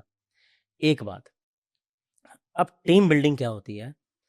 टीम जब आप बनाने पे आते हो तो आपको अपनी टीम की एनर्जी को अपने साथ जोड़ना है, मतलब कि उसके विजन में, उसके सपने में अपना सपना रख लेना है। और एम्प्लॉयमेंट अपॉर्चुनिटीज़ के बारे में सरकार बहुत बोलती है। मैंने किस पे काम किया? मैंने एम्प्लॉयमेंट अपॉर्चुनिटीज़ के साथ साथ एंटरप्रेन्योरली अपॉर्चुनिटीज़ पे काम किया। एम्प्लॉयज़ तो खड़े कर ही रहे हैं, लेकिन हम एंटरप्रेन्योर्स खड़े कर रहे हैं। अगर मेरे को अधिकार है, मैंने सोचा, मैं बन गया। आप भी मेरी कंपनी में काम कर रहे हो, आपके अंदर भी एक अंदर से आवाज़ है यार कि मेरे को भी, मेरा भी काश अपना खुद का कुछ काम हो जाए, लेकिन आप बोल नहीं पा रहे हो, आप हिम्मत नहीं कर पा रहे हो, आप शर्मा रहे हो, आप घबरा रहे हो, आपके पास वो पावर नहीं है, पैसा नहीं है, ताकत नहीं है। तो मैंने ऐसे कुछ लोगों को फील किया अपनी कंपनी में। मैंने कहा एक काम करते हैं, कोई बात नहीं, मैं भी स्ट्रगल कर रहा हूँ। तो जब हम पार्टनरशिप में रेवेन्यू शेयर करते हैं, प्रॉफिट शेयर करते हैं, तो हम बिजनेस भी शेयर कर सकते हैं। कोई बात नहीं, मेरी फैक्ट्री आज के बाद आप चलाओगे, मेरा प्रोडक्शन मैनेजर है, मेरा प्रोडक्शन सुपरवाइजर है, उन दोनों को मिलाया, उनकी एक कंपनी बना दी और अपने आप को रिलैक्स किया, पूरे प्रोसेस को ऑटोमाइज किया और आउटसोर्स किया। आज का बिजनेस सर 100% अगर आप सक्सेसफुल होना चाहते हो जल्दी, तो गेम सारा आउटसोर्सिंग का है। बहुत बड़ी बात आपके चैनल पे बोल के जा रहा हूँ, जो इस बात को पकड़ लेगा, समझ लेगा, तो आगे बढ़ जाएगा। अपने प्रॉफिट के मोह को काटो। अगर आपको लगता है कि मेरे को 30% का मेरा मार्जिन इसमें है, 20% का मार्जिन है, कोई बात नहीं, होगा। आप उस मार्जिन में से 10% काटो और उस सामने वाले को पास ऑन करो, टीम को पास ऑन करो। वो तुम्हारे लिए जान लगा देगा। क्यों? क्योंकि तुमने उसको वो बनाकर दे दिया, वो जीवन में नहीं कर पाता। सबसे पहले तुमने उसे वो आवाज दी, वो ताकत दी, वो पावर दी। आज वो एम्प्लॉय से एम्प्लॉयर बन गया है। Under the umbrella of brand cattle मैंने अभी तक पिछले 5 सालों में 12 एंटरप्रेन्योर्स खड़े किए हैं और उन 12 की 12 कंपनियों में हर कंपनी का टर्नओवर 3 करोड़ से ऊपर है। अब सोचो, मेरे यहाँ पर कोई आदमी प्रोडक्शन मैनेजर 50,000 की सैलरी पे, सुपरवाइजर 40,000 की सैलरी पे, यही होती है 40-50,000 सैलरी। अब मेरे फैक्ट्री में वेस्टेज हो रही है, मेरी साइट पे माल चोरी हो रहा है, मैं ही दिमाग लगा रहा हूँ। कौन दिमाग लगाए? कोई बात नहीं, काम कर बेटा, वापस आ जा, तू मालिक है कंपनी का। ब्रांड कैटल एक काम लाई, 20% का हमारा मार्जिन अगर उस काम में है, 15% मैं रखूंगा, 5% तेरा। तो जो 50,000 कमा रहा था ना, आज वो 1.5 लाख रुपए महीना कमा रहा है। माइंडसेट चेंज हो गया, सीधा शिफ्ट कर दिया। आप आज मेरी फैक्ट्री में आओ, पहले बोर्ड, लकड़ी, यहाँ वेस्टेज, वहां वेस्टेज। आज ना 2 इंच बाय 2 इंच का इतना टुकड़ा भी अगर वेस्टेज में आप ढूंढ ही नहीं पाओगे। वेस्टेज से सामान बना देते हैं। ये होती है ओनरशिप। क्योंकि अब वो ओनरशिप कितने बड़े वर्ड बोला आपने। ओनरशिप मतलब ओन द शिप। अब उसको पता है भाई, यहाँ पे अगर इतना सा भी टुकड़ा वेस्ट हो रहा है तो मेरी जेब से जा रहा है। विकास सर का क्या है? विकास सर तो चिल्ड है, कोई दिक्कत थोड़ी, सीधा काटूंगा ऐसे बिल। और अगर तूने भाई प्रॉफिट कमवा दिया तो कमवा दे, उतना तेरा, जितना लॉस उतना तेरा, लॉस भी तेरा, भाई मिलके बांटेंगे, प्रॉफिट भी मिलके बांटेंगे। तो भाई मेहनत से काम कर लेना यार। बहुत सही बात बोली है। क्या समस्या है इसमें भाई? अपना प्रॉफिट शेयर करो ना सामने वाले को, और शेयरिंग इज केयरिंग। जितना शेयर करो, आप करोगे शेयर, वो करेगा आपकी केयर। क्या बात है, ये बहुत बड़ी पंच लाइन है ये। Great, wonderful. तो यहाँ से टीम बिल्डिंग होगी। पुष्पा फिल्म का वो डायलॉग याद आ गया कि मुझे यहाँ से वो परसेंटेज लेनी है, चाहे कम पैसे मिले। तो लोग उसको बेवकूफ बोल रहे थे। चाहिए, परसेंटेज का गेम है सर। आपको मैं बताऊं सर, परसेंटेज एक ऐसी, कितनी बढ़िया परसेंटेज एक ऐसा चीज है। आप छोटी सी बात सोचो, लोग ना टीम काम इस पे दिमाग लगाती है। मैं क्या करता हूं, मैं अब हर काम तो मैं खुद नहीं कर सकता। मैंने एक अच्छी टीम बनाई, मैं प्रोडक्शन अच्छा कर लूंगा, मैं मार्केटिंग में सेल्स अच्छा करता हूँ। मान लो मैंने किसी को बोला मार्केटिंग अच्छी करता हूँ, लोग ले आया, production, installation, supervisory, quality checkup, बहुत चीजें पैरामीटर होते हैं बिजनेस को रन करने के। अब परसेंटेज से एक बात याद आई, अब हम सोच रहे हैं यार, हम इतना 100 रुपए का काम है, 100 रुपए के काम में 10% का मार्जिन हो गया, तो हमने 100 रुपए के प्रोडक्ट को 110 रुपए का बेच दिया। ऐसा ही हुआ। ऐसे ही होता है। अब आपसे मैं एक चीज पूछता हूँ, 100 रुपए के प्रोडक्ट को 110 रुपए का बेचा, कितना परसेंट मार्जिन हुआ? 10%। 10%। वेरी गुड, बिल्कुल सिंपल कैलकुलेशन है। सेम वैसी पिंच, अब वही 100 रुपए का प्रोडक्ट 95 रुपीज का खरीद रहे हो और 105 का बेच रहे हो, तब तो भी मार्जिन थोड़ा सा बढ़ गया। अमाउंट वही रहा, लेकिन मार्जिन अब 12.5% हो गया सर। तो मैंने क्या करा, मैंने उस 100 रुपए के माल को 95 में ही खरीदने की कोशिश करी। क्यों? अपने साथ 2 हाथ और जोड़ लिए, क्योंकि अब जब वो माल खरीद रहे हैं ना, तो वो 95 में ही खरीद रहे हैं। मैं 100 में लेता था, क्योंकि मेरे पास टाइम नहीं था मैनेज करने का, चक्कल्लिस में पढ़ने का, तो मैं 100 में ले रहा हूं। लेकिन जो बंदा घुसा पड़ा है, लकड़ी में ही घुसा हुआ है, तो कारपेंटर ना आपसे अच्छी परचेज करेगा। आप अपने आप को दुनिया भर के फन्ने खा बन जाओ जितने मर्जी, लेकिन जो फ्लोर पे काम करने वाला, जो आरी चलाने वाला कारपेंटर है ना, वो आपसे अच्छी परचेज करेगा। बहुत गजब की बात। डीमार्ट का जो सफल होने का राज है, वो उसकी परचेसिंग पावर ही है। परचेसिंग पावर है, यही पैरिटी और डिस्पैरिटी क्रिएट करता है। कितना बढ़िया। 100 रुपए की चीज को 110 में बेचोगे तो भी 10 रुपए हैं, 95 की चीज को 105 में बेचोगे तो भी 10 ही रुपए हैं। कंपटीशन से बाहर तो आ ही गए आप कंपटीशन से बाहर आ गए और आपने अपने मार्जिन को 2.5% बढ़ा लिया। वही 2.5% का मार्जिन मैं अपनी टीम को पास ऑन कर रहा हूं भाई, मुझे क्या समस्या है? वाह क्या बात है। वंडरफुल।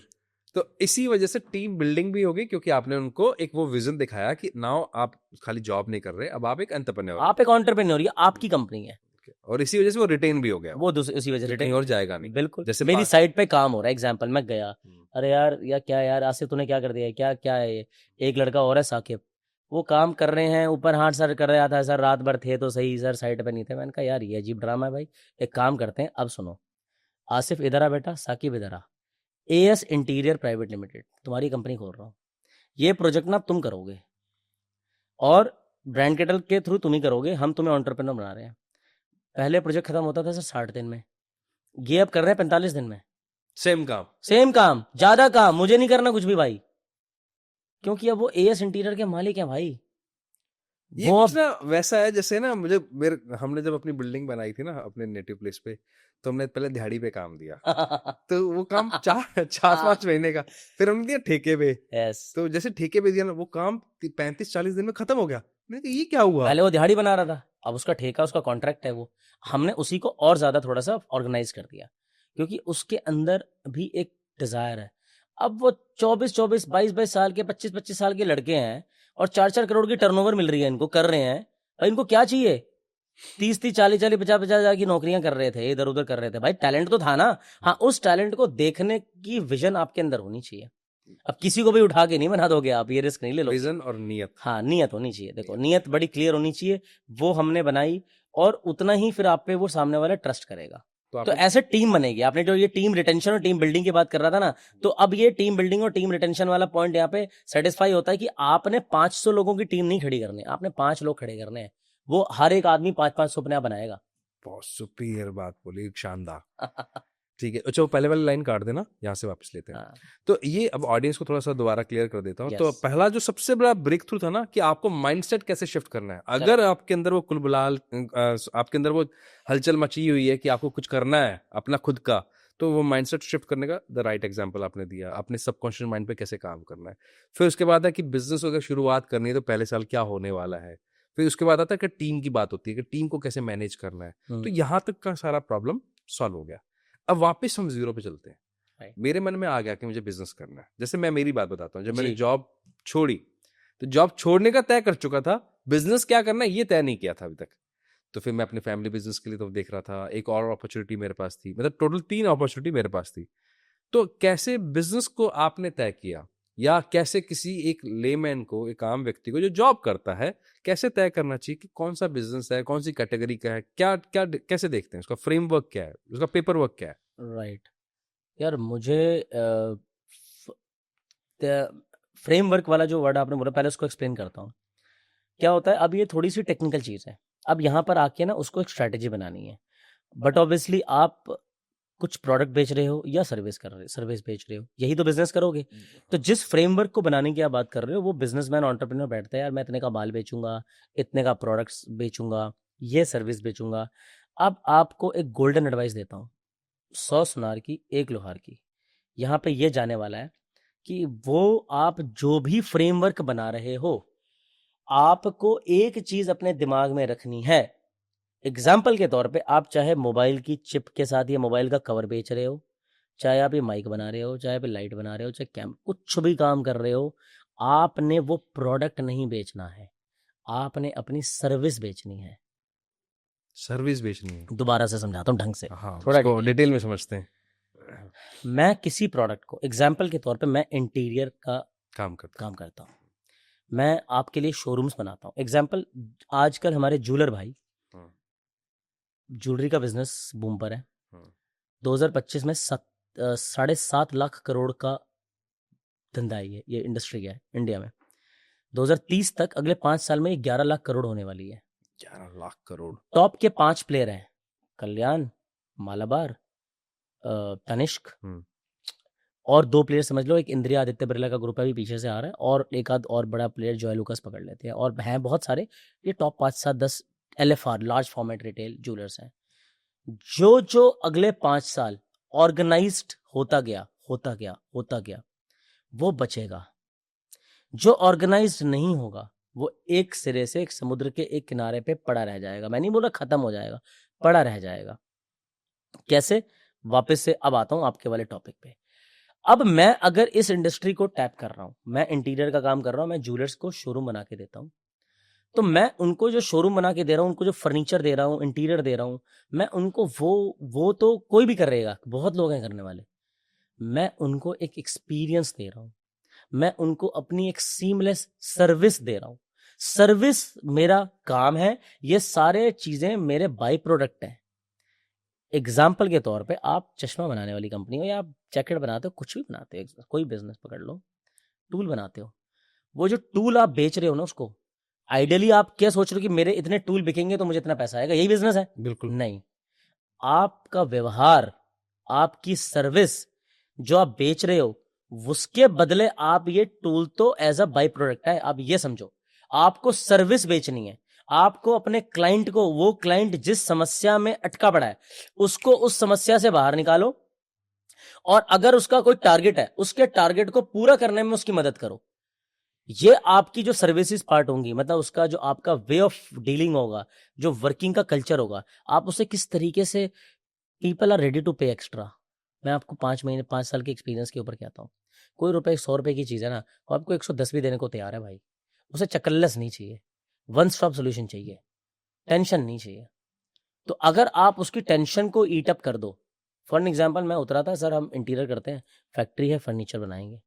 अरे यार फर्नीचर तुम बनाओगे, इंटीरियर वो करेगा, लाइट वहाँ से मंगाओ, तार वहाँ से महंगा, सर क्यों टेंशन ले रहे हो, ब्रांड केटल है ना, वन स्टॉप सोल्यूशन, टर्न की प्रोजेक्ट, इतना अमाउंट है, एक बार दे दो।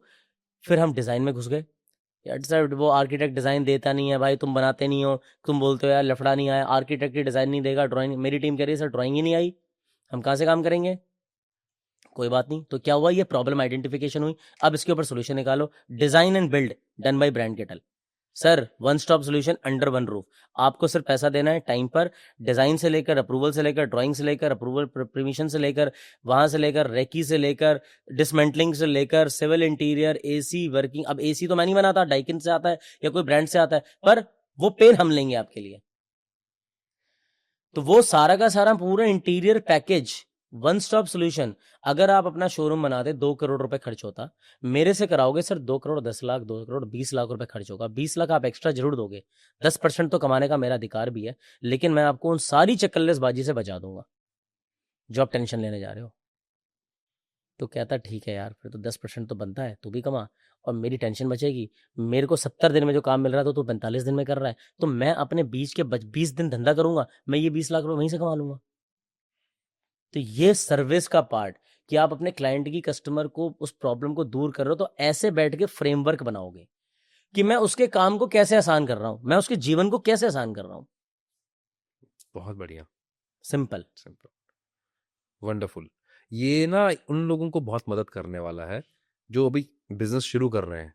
होता क्या है विकास भाई कि जैसे किसी ने बिजनेस शुरू किया, उसको लगता है मैं पोस्टर भी मैं बना लूं, हाँ, उसको लगता है एडिटिंग भी मैं कर लूं, राइट। एक काम करता हूँ मैं ही बाइक से जाके डिलीवरी कर आता हूँ। तो वो उन चक्करों में पड़ जाता है जिसको आउटसोर्स किया जा सकता था, क्योंकि Yes. उसका मेन काम क्या है, उसका काम था धंधे के बारे में सोचना, उस नए प्रोजेक्ट के बारे में सोचना, कैसे और धंधा लाया जा सकता है।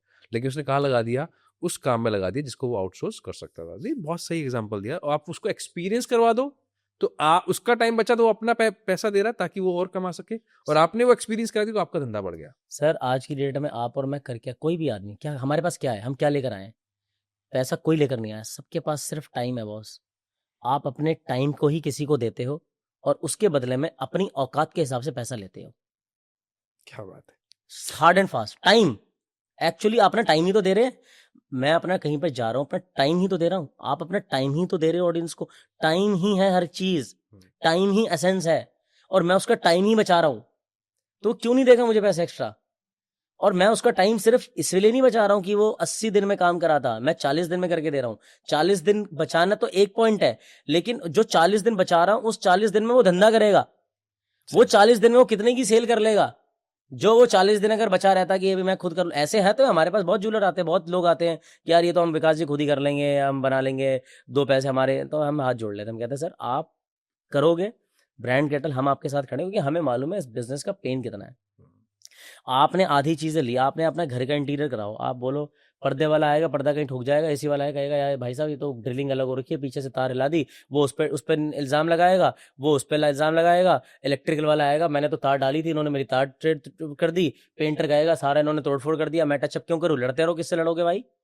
यहाँ ब्रांड के लिए तुम्हें एक स्टॉप सोल्यूशन दे रही है, तुम्हें किसी से नहीं लड़ना, सिर्फ एक जगह पैसे देने, उसकी उसको कीमत दे दो यार।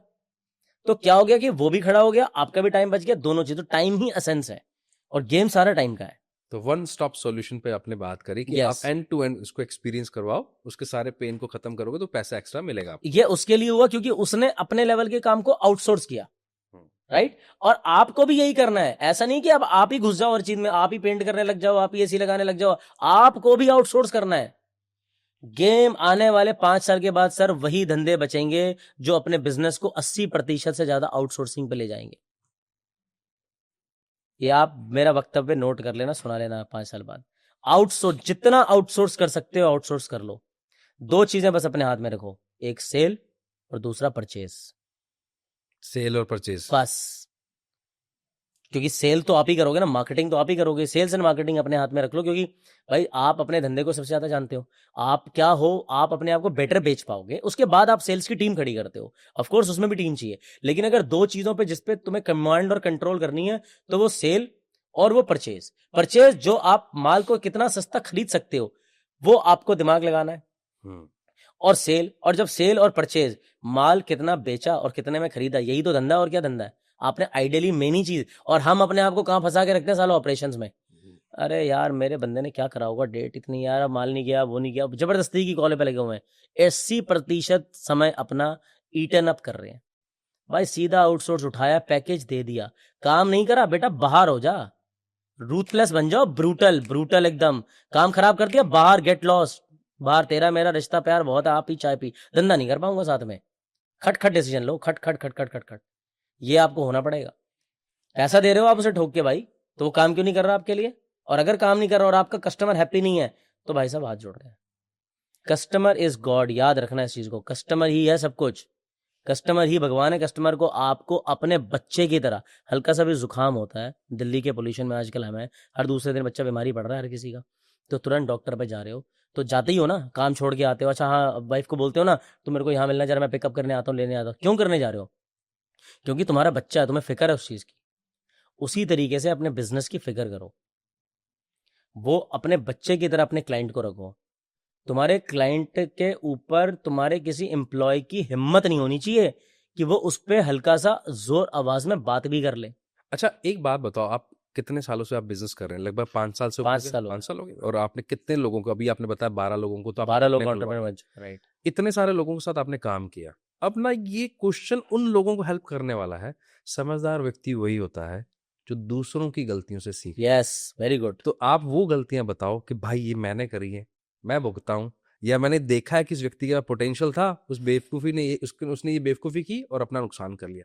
हम वो गलती ना करें, इसलिए आप पहले ही बता दो। आप भाई बिजनेस में सबसे पहले आप फाइनेंस के ऊपर डे 1 से कमांड स्ट्रांग रखना।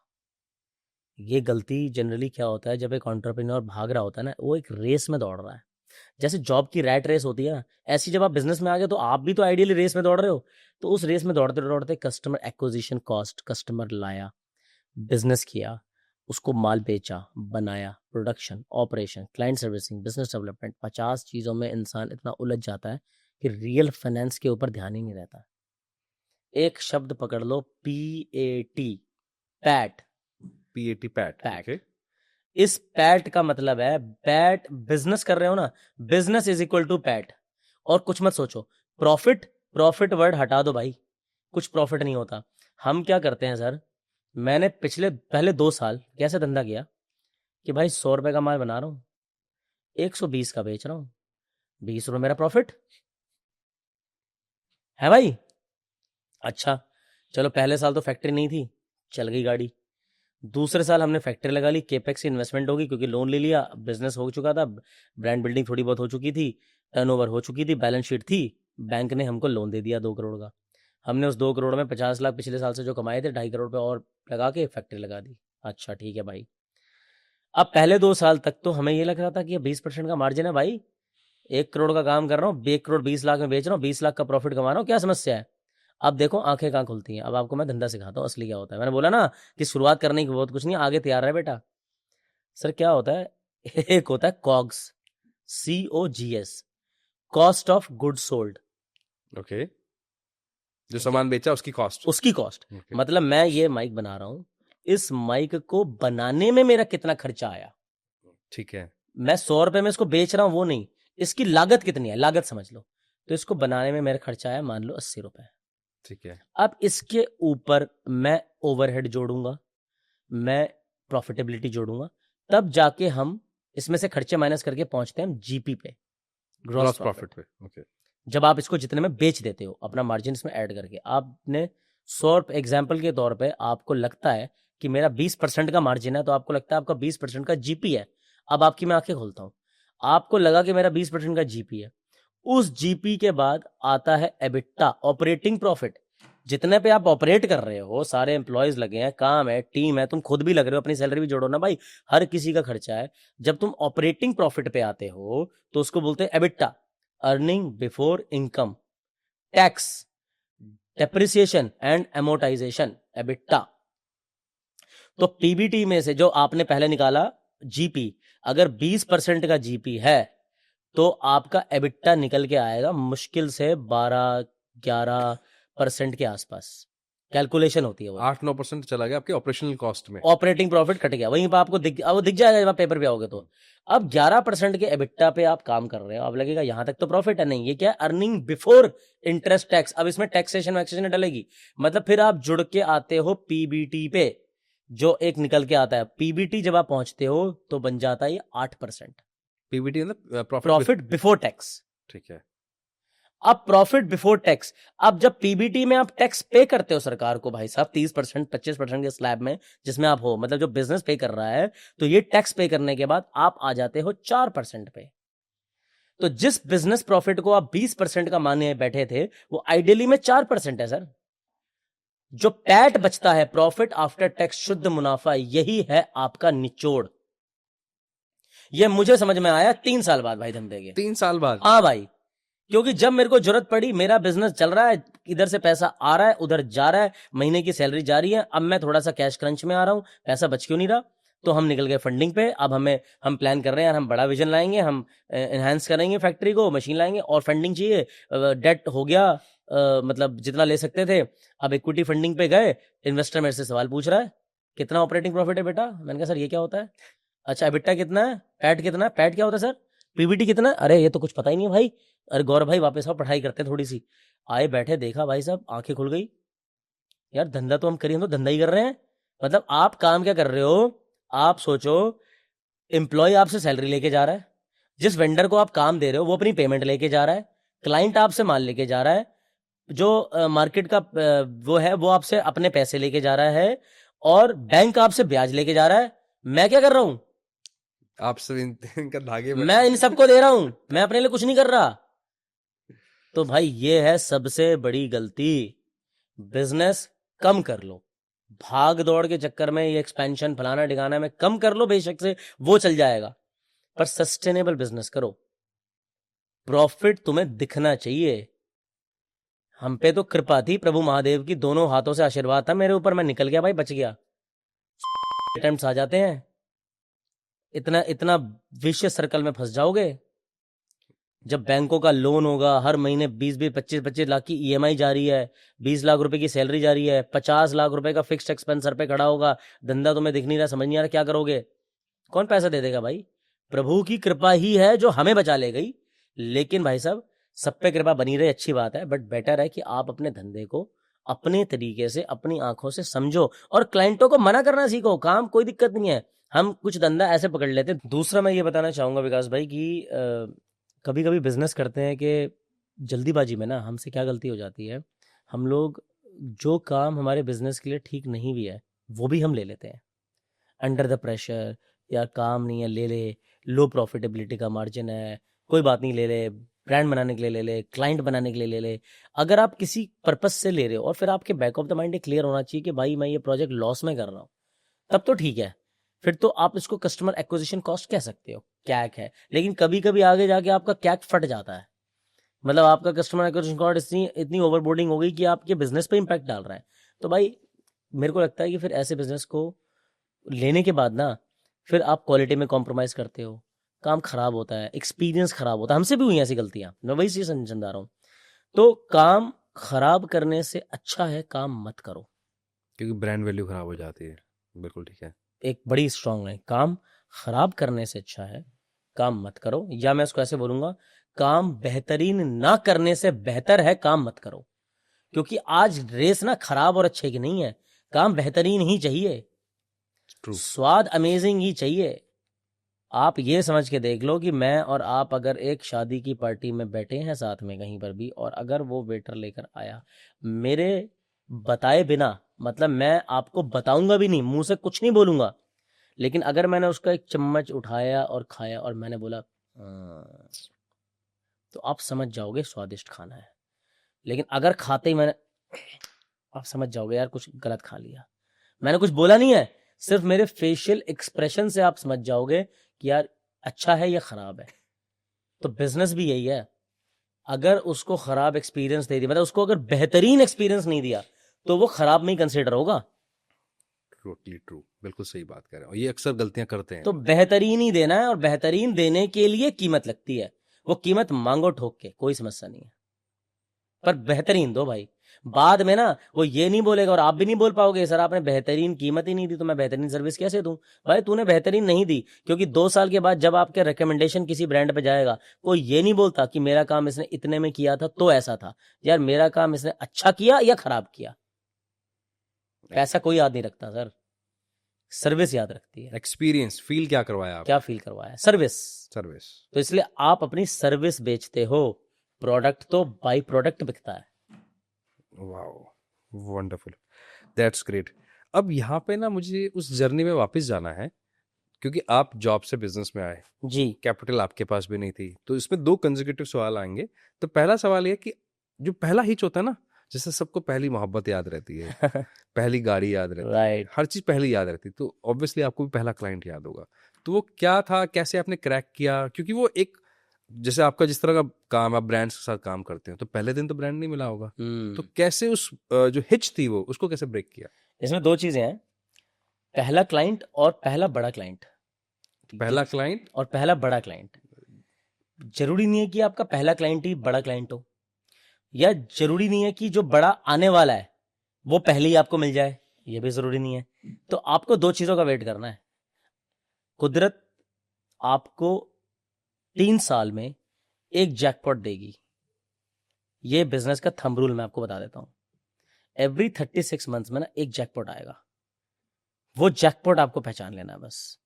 तो क्या होता है, वो हो सकता है पहले साल में भी मिल जाए, पहले दिन भी मिल जाए, या 36वें महीने के आखिरी दिन में भी मिले, हो सकता है भाई। तो क्या होता है कि पहला क्लाइंट और पहला बड़ा क्लाइंट दोनों बड़ी दिलचस्प कहानी आपको बताता हूं। हमारा पहला क्लाइंट था Vivo mobile. Vivo mobile. Vivo mobile. Okay. तो जैसे आप के मेरे बात करते करते आप मुझे जान गए, मैं आपको जान गया, हमारे अच्छे एक ट्यूनिंग बन गई। तो ऐसी जब मैंने बोला ना, क्यों मैंने बोला सबको कि 3 साल नौकरी करनी बहुत ज़रूरी है, जब मैंने जॉब करी, नौकरी करी, उस दौरान जो मैंने रिलेशंस डेवलप किए लोगों के साथ, उन सबके जहन में मैं बसा हुआ था। अब वो बंदे किसी नई नई जगह पे पोस्ट पे पहुंचे, किसी ने सैमसंग ज्वाइन किया, किसी ने वीवो ज्वाइन किया, किसी ने ओप्पो ज्वाइन किया, कोई कहीं गया कोई कहीं गया। तो जिसने वीवो ज्वाइन किया उसको एक अच्छे वेंडर की ज़रूरत थी, कोविड लगा हुआ था, कोई बाहर निकल के काम करने को तैयार नहीं था। उनको ये लगा कि यार ऐसे टाइम पर जब सारे ब्रांड्स सो रहे हैं, हम जब तक ये कर्फ्यू लगा हुआ है, कर्फ्यू मतलब लॉकडाउन लगा हुआ है, इस दौरान अगर हमने अपना शोरूम स्टोर बनवा लिया और जैसे ही लॉकडाउन खुलेगा हम तो रेडी होंगे सीधा, बाकी लोग तब शुरू करेंगे। कितनी एडवांस प्लानिंग है। सोच रहे हो, वो एडवांस प्लानिंग करके बैठे हैं। तो ऐसे उन्होंने वेंडर्स की ढूंढना शुरू किया, कौन काम करेगा। तो हम तो भूखे बैठे ही थे, हमारा पहला काम तो निकले ही उसमें थे, कफन सर पे कफन बांध के। तो हमने कहा, मैंने अप्रोच करी, मैंने वहाँ पे अपनी डिज़ाइन पिच भेजी। आप किसी कंपनी में जाते हो तो आपको वेंडर रजिस्ट्रेशन कराना पड़ता है। फिर वहाँ पे मैंने भेजा, मैंने सर का, सर हमारी प्रोफाइल है आप देखो, क्योंकि मैं काम तो पीछे कर ही चुका था, मेरे पास कंपनी का एक्सपीरियंस नहीं था, लेकिन एज अ देखो, पहला काम ना आपकी कंपनी पे मिलेगा नहीं, क्योंकि आपकी कंपनी तो कुछ है ही नहीं ना। पहला काम कभी भी कंपनी कैपिटल नहीं होता, पहला काम होता है trust capital. Trust capital, trust capital. Punch है ये पूरा एक। यस यस यस, पहला काम होता है ट्रस्ट कैपिटल, कि आपके ऊपर ट्रस्ट होगा। और याद रखना, एक और पंच लाइन देता हूं, बंदा बंदे में पैसा लगाता है, धंधे में नहीं। वाह, बंदा बंदे में पैसा लगाता है, धंधे में नहीं। तो बंदे में दम है या नहीं है, ये आपको एज अ फाउंडर सामने वाले को प्रूफ कराना है। अगर उसको मेरे में विश्वास जत गया, मेरी कंपनी का नाम ब्रांड केटल है, चाहे केटल ब्रांड है, उससे क्या फर्क पड़ रहा है उसको, मैं किस में भी बिलिंग कराऊं। मैं पहले XYZ एम्प्लॉयर के लिए काम करता था, तो भी सर आता था, मैं ही सर्विस देता था।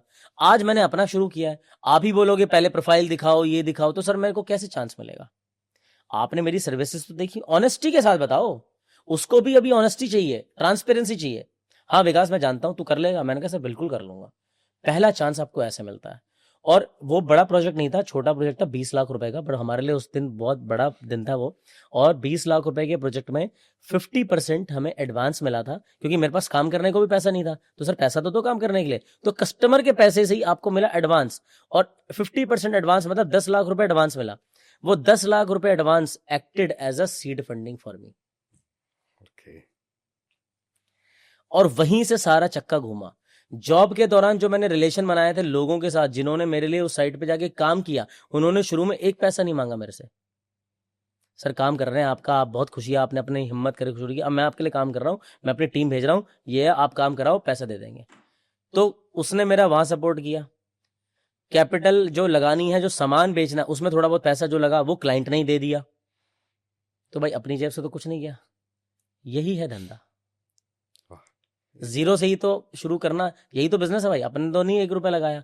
फिर ऐसे ही बिल्ड करते करते वो शोरूम हमने बहुत बढ़िया बनाया, क्लाइंट खुश हो गया। अगला शोरूम उसने हमें 40 लाख का दिया, अगला 60 लाख का दिया, अगला 1 करोड़ का दिया। ऐसे करते करते करते करते पहले साल में 5 करोड़ की बिलिंग हो गई थी।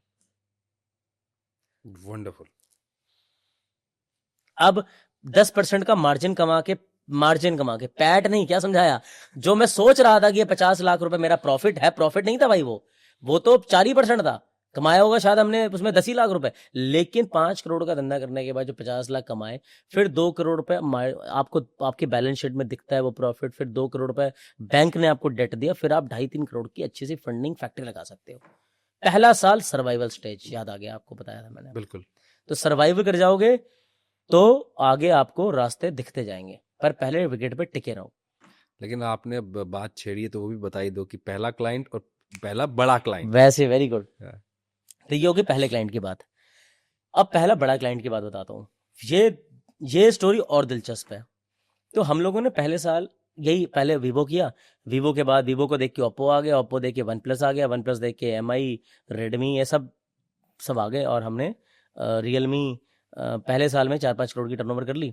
सेकेंड ईयर में मैंने इस वर्जन को थोड़ा एवेन्यू को शिफ्ट किया और मैं मूव हो गया F&B, food and beverages brand में।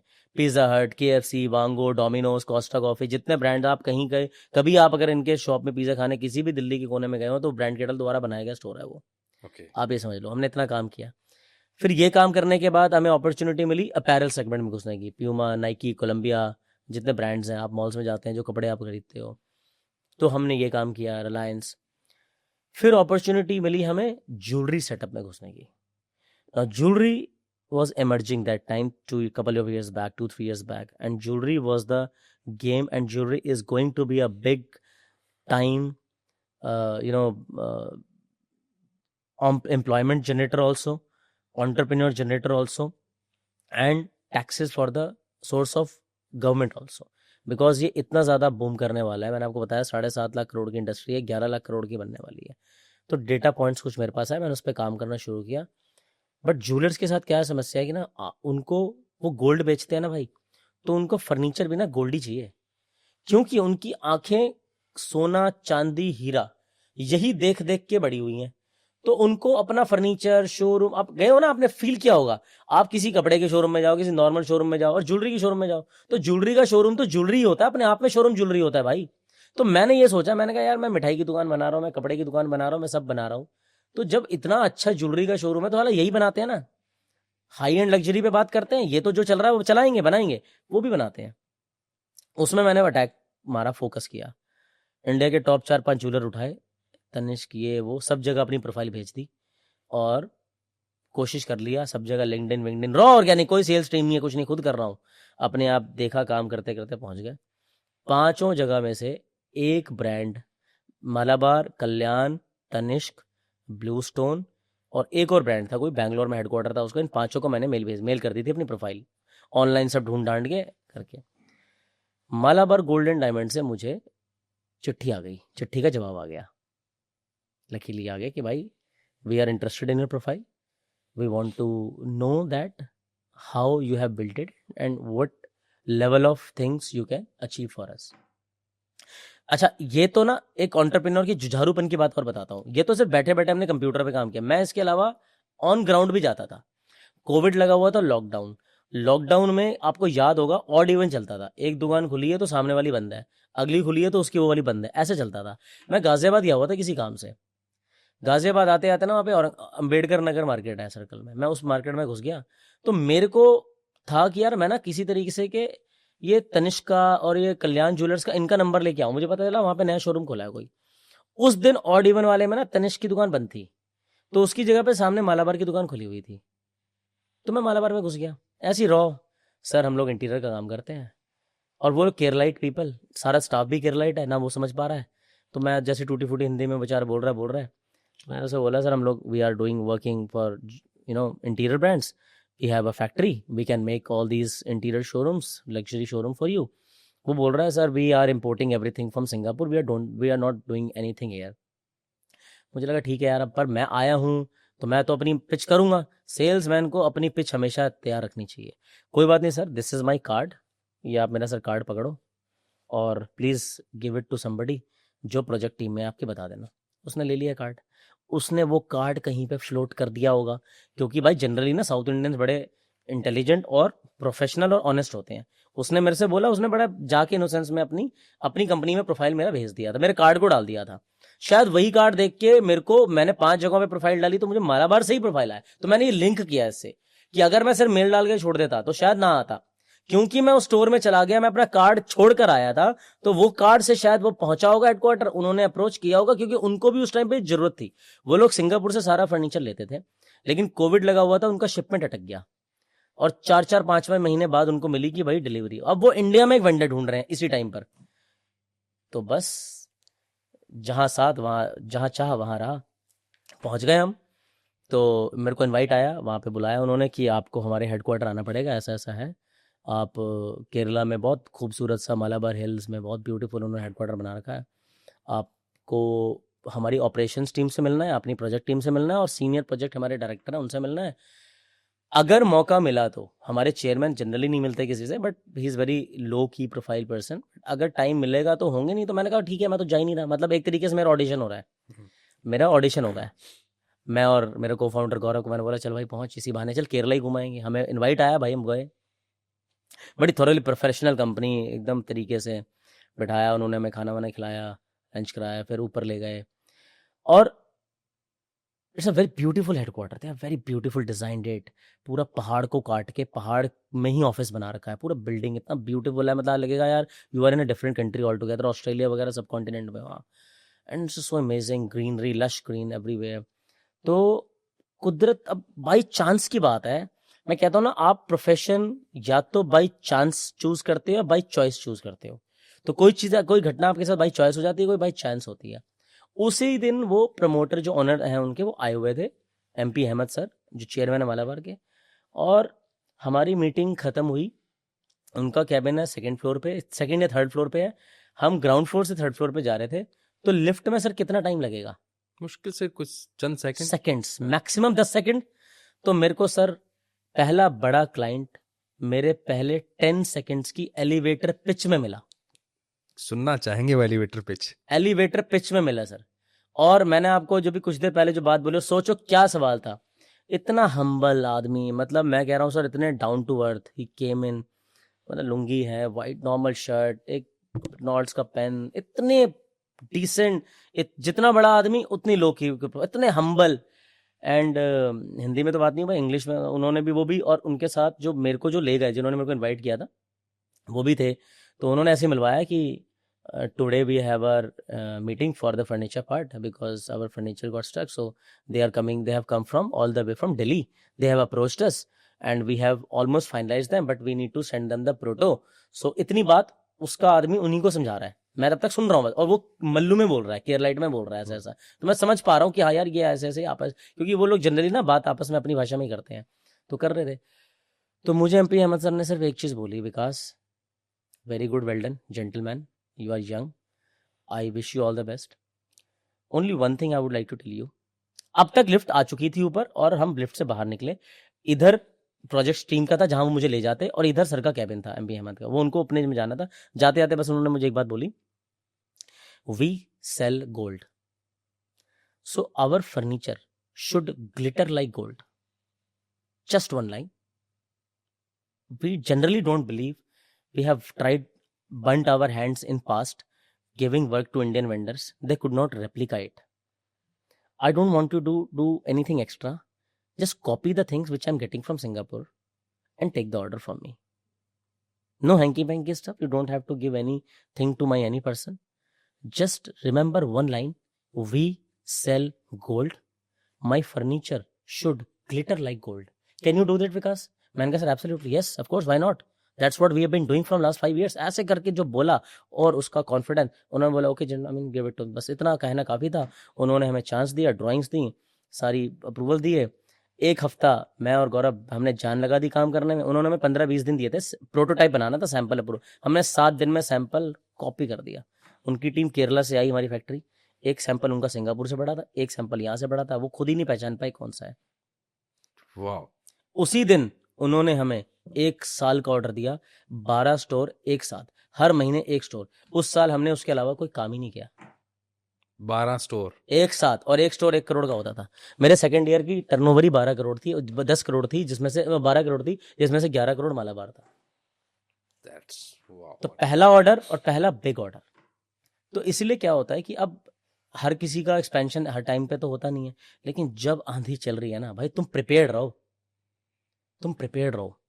सोनू निगम का इंटरव्यू है, आप सुनना, वो बोलता जब मैं ऑडिशन के लिए जाता था ना भाई, तो घंटों म्यूजिक डायरेक्टर्स बिठा के रखते थे, घंटों बिठा के रखते थे, लेकिन एक मौका मिलेगा, दरवाजा हल्का सा खुलेगा, जब तुम्हारा टर्न आया ना, बस तुम्हें तब बेस्ट परफॉर्म करना है। तो उस दिन मेरा टर्न था, मेरी प्रिपरेशन पिछले 10 साल से शायद चल रही होगी, पर वो 10 सेकंड के एलिवेटर पिच मुझे कहां से कहां ले गई। और जब मालाबार आपके ब्रांड पोर्टफोलियो में ऐड हो गया ना, फिर कौन सा ब्रांड, फिर कौन सा ज्वेलरी ब्रांड छूटेगा हमसे, सारे आगे। फिर अभी कौन कौन से ब्रांड के लिए काम कर आदित्य बिरला जब इंद्रिया लॉन्च कर रहा था, तो उन्होंने स्काउट किया पूरे, उसमें 5,000 करोड़ का उन्होंने एक पोर्टफोलियो अलग से रखा, और फिर ओनली फॉर ज्वेलरी। क्योंकि ये जो बड़े लोग हैं ना, अंबानी, अडानी, टाटास, बिरला, ये शुरुआती करते हैं 1 लाख करोड़ से, कि मैं इस कैटेगरी में जा रहा हूं, क्या ये कैटेगरी 1 लाख करोड़ की बन जाएगी तो मैं इसमें घुसूंगा। तो ज्वेलरी 11 लाख करोड़ की मार्केट है, 5 साल में 4 लाख करोड़ और होना है। तो आदित्य बिरला ने दिमाग लगा लिया, भाई साहब 1 लाख करोड़ हो जाएगा अपना, हम घुसेंगे इसमें। है ये सोच आपकी, मेरी आदमी, आम आदमी सोच पाता है? ये समस्या है हमारी। शुरुआत ही वहीं से है कि अडानी भी ये सोचता है यार प्रोजेक्ट लगाऊंगा, धारावी को खरीदूंगा, फिर इस स्लम को ऐसे डेवलप करेंगे। तो बिजनेस जो है ना, एयरपोर्ट ले लिए सारे, 20 साल में रेवेन्यू आएगा, उसकी कैपिटल पूरी होगी, पर 20 साल के बाद ना सारा उसी का है। आप सोच कर देखो कि कोई कैटेगरी 1 लाख करोड़ की होगी तो ये लोग उसमें घुसेंगे। 1 लाख करोड़ किसी देश की जीडीपी नहीं होती सर, नहीं होती, सही नहीं होती सर, कई देशों की। 1 लाख करोड़ का तो इनका एक वर्टिकल होना चाहिए। रिलायंस का जियो अकेला शायद 5 लाख करोड़ का है, शायद अकेला जियो, तो बाकी क्या। एनीवेज, तो उस पे आते हैं। तो जब पहला क्लाइंट और पहला बड़ा क्लाइंट, ये आपको गेम चेंजर करेगा। तो जब आदित्य बिरला ने स्काउट किया, उन्होंने अपना इंद्रिया ब्रांड लॉन्च किया, तो उन्होंने देखा यार कि हमें कैसा बनना है, तो हमें तनिष्क बनना है एग्जाम्पल। तो हमारे स्टोर कौन कर पाएगा, वही वेंडर ढूंढो जिन्होंने ऑलरेडी ज्वेलरी के स्टोर्स करे हो, और ऑलरेडी ज्वेलरी के शोरूम्स में जिसने टॉप के 3 ब्रांड करे हो, या तो मालाबार किया हो या कल्याण कराओ। तो हम मालाबार कर चुके थे। हमारा सिलेक्शन प्रोसीजर उनका भी वैसे ही था, टफ था। तो आओ, प्रेजेंट प्रोफाइल दो, सैम्पलिंग करो, प्रोफाइलिंग करो, बहुत 3-4 महीने का एक रिग्रेस प्रोसेस हुआ, बट हमारा सिलेक्शन हुआ। आदित्य बिरला इंद्रिया का फर्स्ट फ्लैगशिप स्टोर, जहां पे कुमार मंगलम सर खुद आए थे, and he appreciated us. Because हमने वो दुकान उनको उनके टाइम के अनुसार ही बना कर दी थी, और फर्स्ट स्टोर था उनका, और डे 1 पे उन्होंने 5 स्टोर लॉन्च किए थे। पहला फ्लैगशिप स्टोर 18,000 स्क्वायर फीट का दिल्ली, हिंदुस्तान का दिल दिल्ली, दिल्ली का दिल कनॉट प्लेस, पूसा रोड, करोल बाग में हमने वो शोरूम बनाया था, मेन रोड पे इंद्रिया। That's superb. लेकिन जहां से आपने शुरुआत करी ना, यहाँ पे मैं कनेक्ट कर देता हूँ। आपने खाली ऑनलाइन ट्राई नहीं किया, यानी कि यस, आपने ऑफलाइन जाके उस स्टोर पे जाके विजिट भी किया, यस, तो चीजें अलाइन हुई उससे। अलाइंड हुई, उसी से अलाइंड हुई है। मेरे को यही आज भी, मेरे को, मैं आज भी सस्पेंस में हूँ कि मैंने 5 जगहों पे मेल डाली थी, मुझे एक ही जगह से रिवर्ट क्यों आया, क्योंकि शायद मैं एक ही जगह पे पहुंच पाया था। मुझे ऐसा अभी भी फील होता है। मुझे नहीं मालूम उन्होंने कहाँ से ढूंढा, क्या ढूंढा, लेकिन देखो, मेहनत का ना कोई सब्स्टिट्यूट नहीं है भाई। मेहनत तो करनी पड़ेगी, और मजा ही उसी का है। आज हम क्यों रहते हैं चौड़े में, हमें कोई फर्क नहीं पड़ता, हमें कोई इंप्लॉय ज्वाइन करे, हमें जाए, छोड़ के जाए, नहीं जाए, मुझे इतना मालूम है, कोई रहे ना रहे, मैं और गौरव ने जीरो से कंपनी खड़ी करी है। आज हम दोबारा से उसे उठा के आराम से बना देंगे। इसलिए हम ना किसी के प्रेशर में आते हैं, ना किसी के दबाव में आते हैं, ना किसी की ब्लैकमेलिंग में आते हैं। हम अपना काम मस्त करते हैं, ना किसी के साथ गलत करते हैं, ना किसी अपने साथ गलत होने देते हैं। सवाल खैर अभी बहुत हैं, लेकिन एक आखिरी सवाल मैं जरूर लेना चाहूंगा। एक व्यक्ति जो पूरब से आया, एक मिडिल क्लास फैमिली से बिलोंग करता है, फिर जॉब करता है, जॉब में भी अच्छी जगह पे पहुंचता है, अच्छा खासा पैसा कमा रहे थे आप, फिर आप बिजनेस में आते हैं, अब उस लेवल पे बिजनेस पे लेके जा रहे हैं कि हो सकता है अब आगे आने वाले टाइम में शायद आईपीओ लेके आए या कुछ और बड़ा काम करें। तो ये माइंडसेट को आपने ग्रेजुअली जो चेंज किया है, क्या फर्क देखते हैं अपने, या ये विजन कैसे, आपने आपने विजन कैसे बनाया, दोनों चीजों को अगर आप बता सके तो। सर देखो, दो चीज़ें बहुत इंपॉर्टेंट है। आपने विजन बोला, मैं विजन के साथ साथ एक चीज़ बोलता हूँ, मिशन। विजन और मिशन, ये दोनों चीज़ें बहुत ज़रूरी है। और मुझे नहीं लगता कि जो काम मैं बोल रहा हूँ, या जो सक्सेस हम अचीव कर रहे हैं, फील कर रहे हैं, वो दुनिया को दिख तो रही है, पर इसके पीछे ना, जब भी कुछ अप्रत्याशित होता है, जब भी कुछ अनप्रेसिडेंटेड होता है, अप्रत्याशित, तो आप ये समझ लेना कि किसी और ने भी हाथ जोड़ रखे हैं। ऑलमाइटी, जब आप, मैं जो काम करता हूँ ना सर, ब्रांड केटल के साथ साथ, जब मैंने ब्रांड केटल बनाई, तो मैंने कंपनी के साथ ही कंपनी की एक एनजीओ बनाई, ब्रांड केटल फाउंडेशन। अच्छा। ये बहुत ज़रूरी है, और इसका डिस्कशन मैं इस पॉडकास्ट में करना चाहूँगा, मैं हर में करता हूँ। हम सर एक गौशाला रन करते हैं। मैंने ये गौशाला 2 गायों से शुरू करी थी। आज 55 से 60 गायें हैं उस गौशाला में। जितनी भी गायें रोड पे घूमती हैं, पॉलीथीन खाती हैं, ये कहती हैं, कसाई उसे उठा ले जा रहा है काटने के लिए, हम उन सब गायों को रेस्क्यू करते हैं, काउस को अपनी गौशाला में लाते हैं। गौशाला का नाम है राधा रानी गौशाला by brand kettle foundation. Okay. इस गौशाला के अंदर कोई भी गाय दूध देने वाली नहीं है। जो अंधी है, जो चल नहीं पाती है, उनकी सेवा करते हैं हम। जो भी ब्रांड केटल प्रॉफिट अर्न करती है, उसका 2%, 4%, 5% प्रॉफिट का पार्ट उस गौ फाउंडेशन में जाता है। उस फाउंडेशन से गौशाला रन होती है। उसी के साथ साथ हम एक 365 डेज का मुफ्त भंडारा चलाते हैं गरीबों के लिए। ये हमने अभी कुछ महीने पहले शुरू किया। हमारी फैक्ट्री में जो एक लड़का खाना देने आता था, होटल से आता था, उसने मेरे को बोला कि सर, गुरु पूर्णिमा आ रही है, आप इस दिन ना गरीबों को खाना खिलाओ। तो मैंने कहा कितना खर्चा आएगा? उन्होंने बोला 5,000 रुपये आएगा। मैंने कितने लोग खा लेंगे? कह रहा 250-300 लोग खा लेंगे। मैंने कहा 5,000 रुपये में 300 लोग खा लेंगे। अगर मैं यही कार्यक्रम हर हफ्ते करूँ तो 20,000 रुपये लगेगा, और 300 मल्टीप्लाई बाय 4, 1,200 लोग खाना खाएंगे। तो एक काम कर, अगर मैं यही रोज़ करूँ तो 5,000 मल्टीप्लाई बाय 30, 1,50,000 रुपया। तो अगर आपका कुछ करोड़ों रुपए में टर्नओवर कंपनी का है, तो मात्र 1,50,000 रुपये महीने का आप निकाल रहे हो, और कितने लोगों का पेट भर रहे हो भूखों का? 300 मल्टीप्लाई बाय 300, 9,000, 10,000 लोग महीने में ब्रांड केटल से खाना खाएंगे और आशीर्वाद देंगे। और लिटरली गरीब लोगों को, मतलब कि हमने वहाँ पे बैनर लगा रखा है और क्लियर लिख रखा है कि कृपया करके जो समर्थ हैं वो इस भंडारे में ना आए। हम किसी से पैसे नहीं ले, हम किसी को नहीं बोलते कि आप आओ नहीं आओ। जो अफोर्ड नहीं कर सकते, अब एक रिक्शे वाला है, दिन के 100-200 रुपये कमा रहा है, अब वो दिन में पेट तो भरेगा भाई, खाना तो खाएगा। अब वो खाना खाने की प्लेट भी आज की डेट में 40-50 रुपये से तो कम खाना है नहीं, तो 50 रुपये का खाना खा लेगा। उसी 50 रुपये में वो 150 रुपये कमाएगा। वही 50 रुपये का खाना हम ही उसे फ्री में खिला रहे हैं, तो वो खा रहा है, दुआ देगा। कल को भगवान ना करे कुछ भी हो जाता है, वहाँ से वो काउंटर हट जाता है, तो अगले दिन वो बेचारा आएगा तो ढूंढेगा ना यार ये कहाँ गया। तो जो 300 लोग डेली खाना खा रहे हैं, वो 300 लोगों का ठिया बन चुका है अब वो। जो 50-60 गायों माता का आशीर्वाद हमें मिल रहा है, वो कैसे मिल रहा है?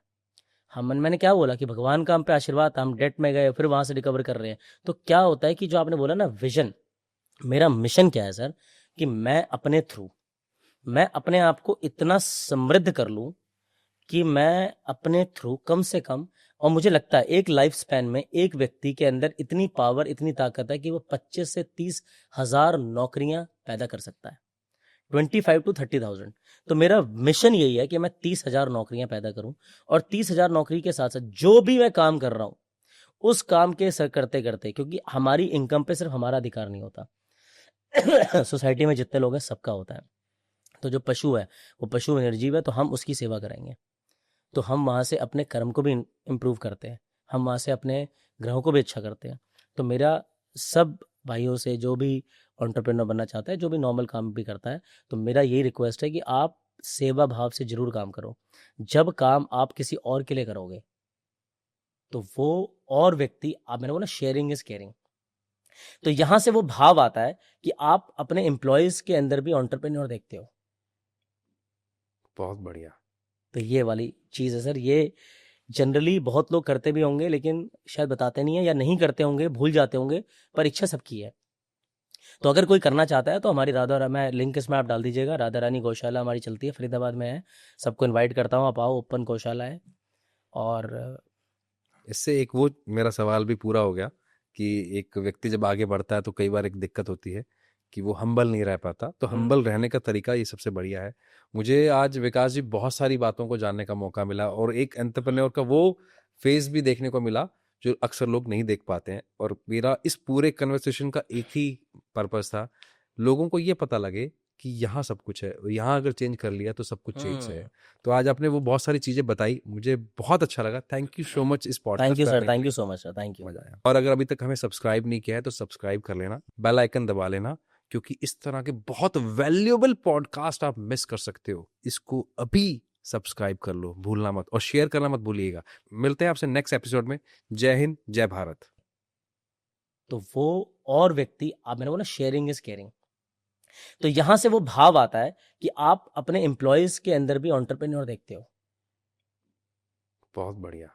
तो ये वाली चीज़ है सर, ये जनरली बहुत लोग करते भी होंगे लेकिन शायद बताते नहीं है, या नहीं करते होंगे, भूल जाते होंगे, पर इच्छा सबकी है। तो अगर कोई करना चाहता है तो हमारी मैं लिंक इसमें आप डाल दीजिएगा, राधा रानी गौशाला हमारी चलती है, फरीदाबाद में है। सबको इनवाइट करता हूँ, आप आओ, ओपन गौशाला है। और इससे एक वो मेरा सवाल भी पूरा हो गया कि एक व्यक्ति जब आगे बढ़ता है तो कई बार एक दिक्कत होती है कि वो हम्बल नहीं रह पाता, तो हम्बल रहने का तरीका ये सबसे बढ़िया है।